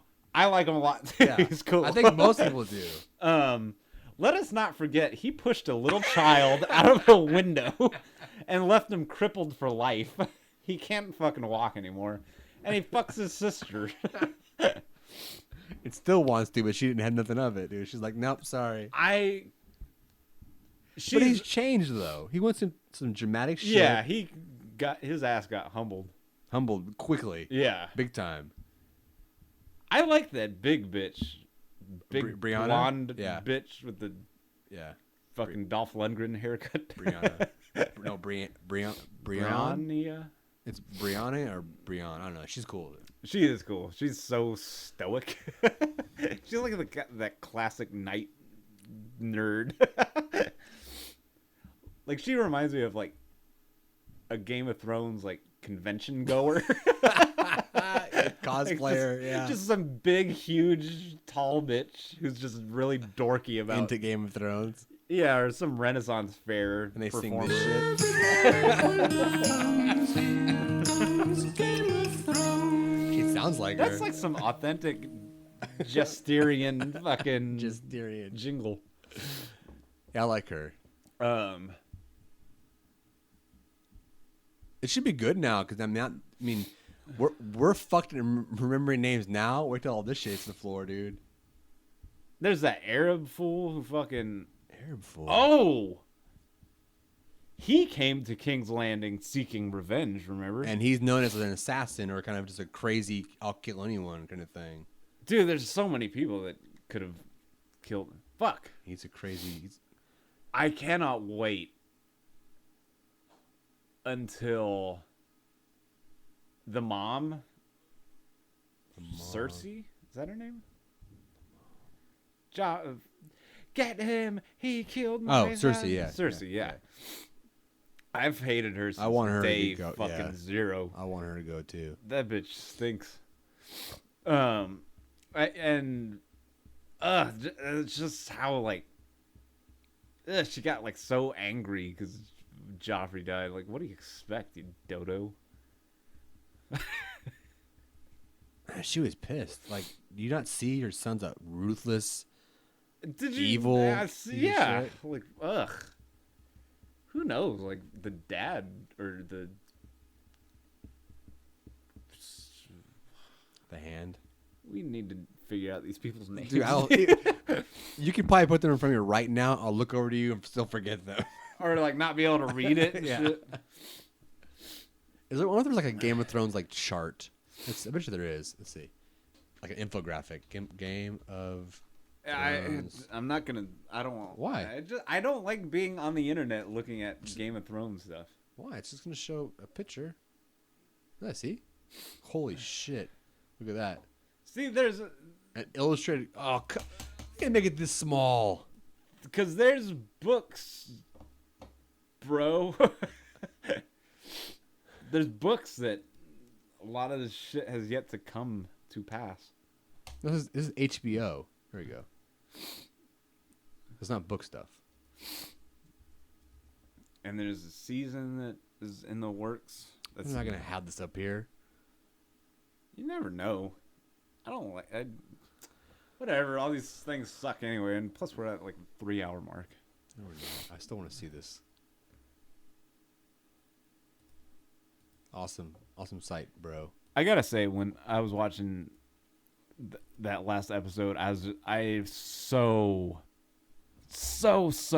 bad in my soul just wanted Joffrey to die. Look at that, dude. During all this stuff. Look at all these characters. So these are like the current characters going on, right? Illustrated Guide to Houses and Character Relationships. Oh man. I can't even see it, dude. Where's the desert people at? Desert people. They're not even on here. That's a far. That's a far. Khaleesi desert? No, Or the she's over here. Dark bitch. Dark bitch. She's not even on this chart. They're so way out there. She's not on the chart, really? I don't see him. Do you?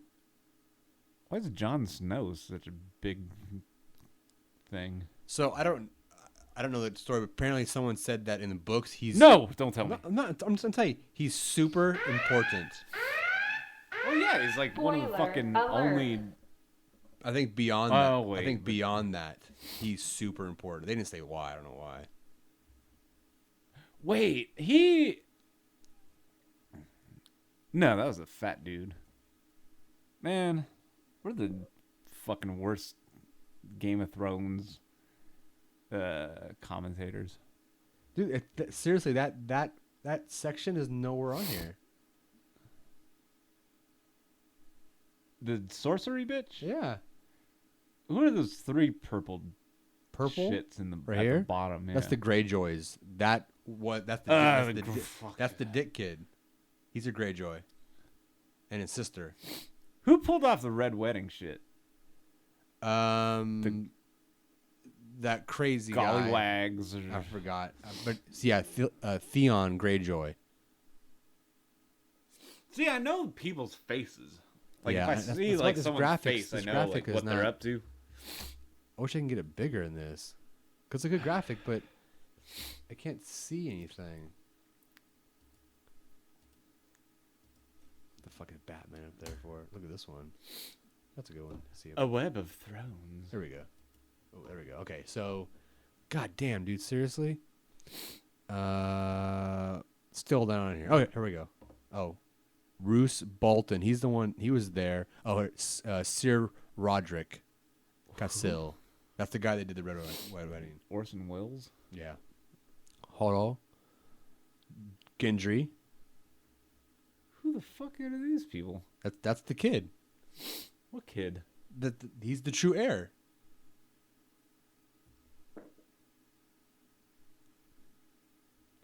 Lord Walder is a Frey. He's the one that married the Frey. Wait. Yeah, he's the one that married the. He was sitting at the throne in the Red Wedding. Yeah. So he's that piece of shit. Yeah. But I still don't see Sorcerer bitch. Sorcerer, dude. That's how far removed. Oh wait. No, it's Shay. Shay. Dude, I do not. Oh, here he is. Here he is. Okay, Stannis. Baratheons. Baratheons. He's dead. He's still alive. I'm not sure they're gay together. So, King. So there goes that bloodline. Stannis, Davio Seaworth, his son, and then Melisandre. That's her name? Melisandre? Yeah. They're doing it. These lines are funny. So yeah, he wants. This is the direct. Oh, because he was King Robert's son. Who?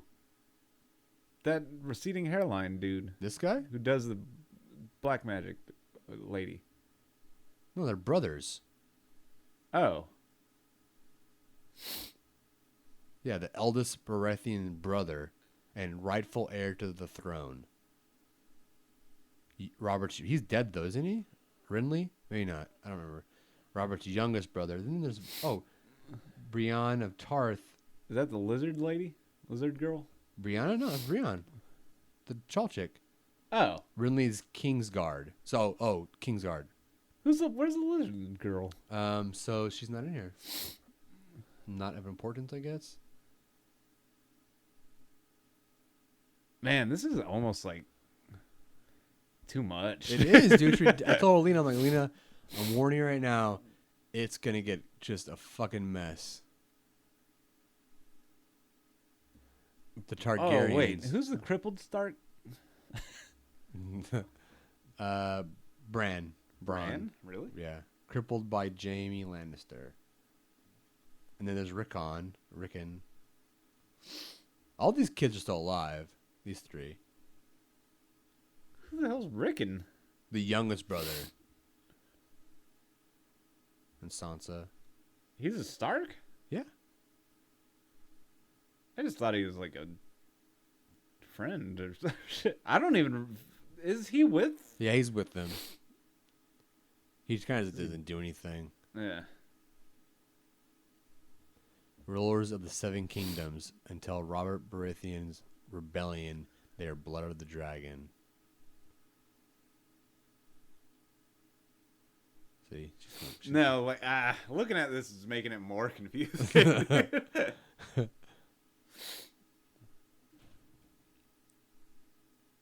gonna wrap this up. Yeah. Look, I like him too. Who's that? Tyrion's like. Oh, knight friend. Yeah. Trainer. Yeah, he's training Jaime. Yeah. And Shay's hot. She's so hot. Oh yeah, she got shipped away. Yeah. That was kind of sad. Like you had to fucking tell her to fuck off. I wish she could. I wish she would have like realized why he was doing it. Yeah, like you should have just said. I don't know. She's a stubborn. She's stubborn, so he had to do it. I understand why he did it that way, but I wish she would realize. Okay, you're nothing but a whore. Because he warned her a couple times already. This is not safe. Yeah. See, if she went away, she would have. If she didn't go away, she'd be done. Toast now. Yeah. Because they found out like that day. Yeah, and he was saying, like, no, you have to get out of here. See, I think she would have just stuck by. She would have. She was cool. I liked her. Well, she's not gone, but. She shipped off into the land of prostitutes. Yeah, whatever happened to fucking Periwinkle? He went off too. Fucking. Which Periwinkle? The one that doesn't have a periwinkle? Or no, the prostitute guy. Fucking Carnetti. Let's play how many characters from The Wire are in this show. I think it's just Carnetti, isn't it? I think it is. Yeah. Right? Now I'm trying to find some more. What's his name? Littlefinger? It's Littlefinger, but Peter Baelish. Baelish. He went away. Why? I don't remember why. And his hot ass Roz. Oh, she was good, dude. Yeah, this is all fucked, dude. Tywin. Fuck, that's his name. And now you have that new family of the brother and sister, crazy sex maniacs over here now. Sex maniacs? Yeah, you should call him the Muslim-looking guy, Arab-looking guy. Oh, yeah. Yeah, because they're like into weird sex shit. He's gay, maybe, or bi. Just fucks anything. Anything, yeah. Or they call pansexual, whatever. They're out there now. Or me just shove him in right here. Man, this is a lot of people. I wonder how The Wire looks. This has more people than The Wire. Absolutely, dude. Absolutely. I can keep track of The Wire people. Wire's actually pretty easy. It is pretty easy. Think about it. It's only like one neighborhood. It's Baltimore. Motherland. Baltimore is like the size of like fucking Winterfell. That's it. All right. Done with that. Let's wrap this shit up. How long has it been? Don't know. It reset, remember? Oh, yeah. Your computer reset? Oh, fuck it. It's going to reset too right there. It's probably 3 hours. Probably. Boom, boom, chicka, boom, boom, chicka, boom, boom, boom. I don't know even what we talked about at all. We're talking about Sushi Girl. Yeah, for like 2.5 hours. Dawn of the Dead, Game of Thrones, trilogy comparisons, part 1. We went on some random ass tangents. Yeah, we did. Something else besides Sushi Girl. Oh, Attack on Titan. That was a pretty long discussion. Oh, yeah. Attack on Titan. Don't do it. Mowed my front and back yard today. Oh, that's why, dude. All right. It's time to go. Time to check this shit out, yo.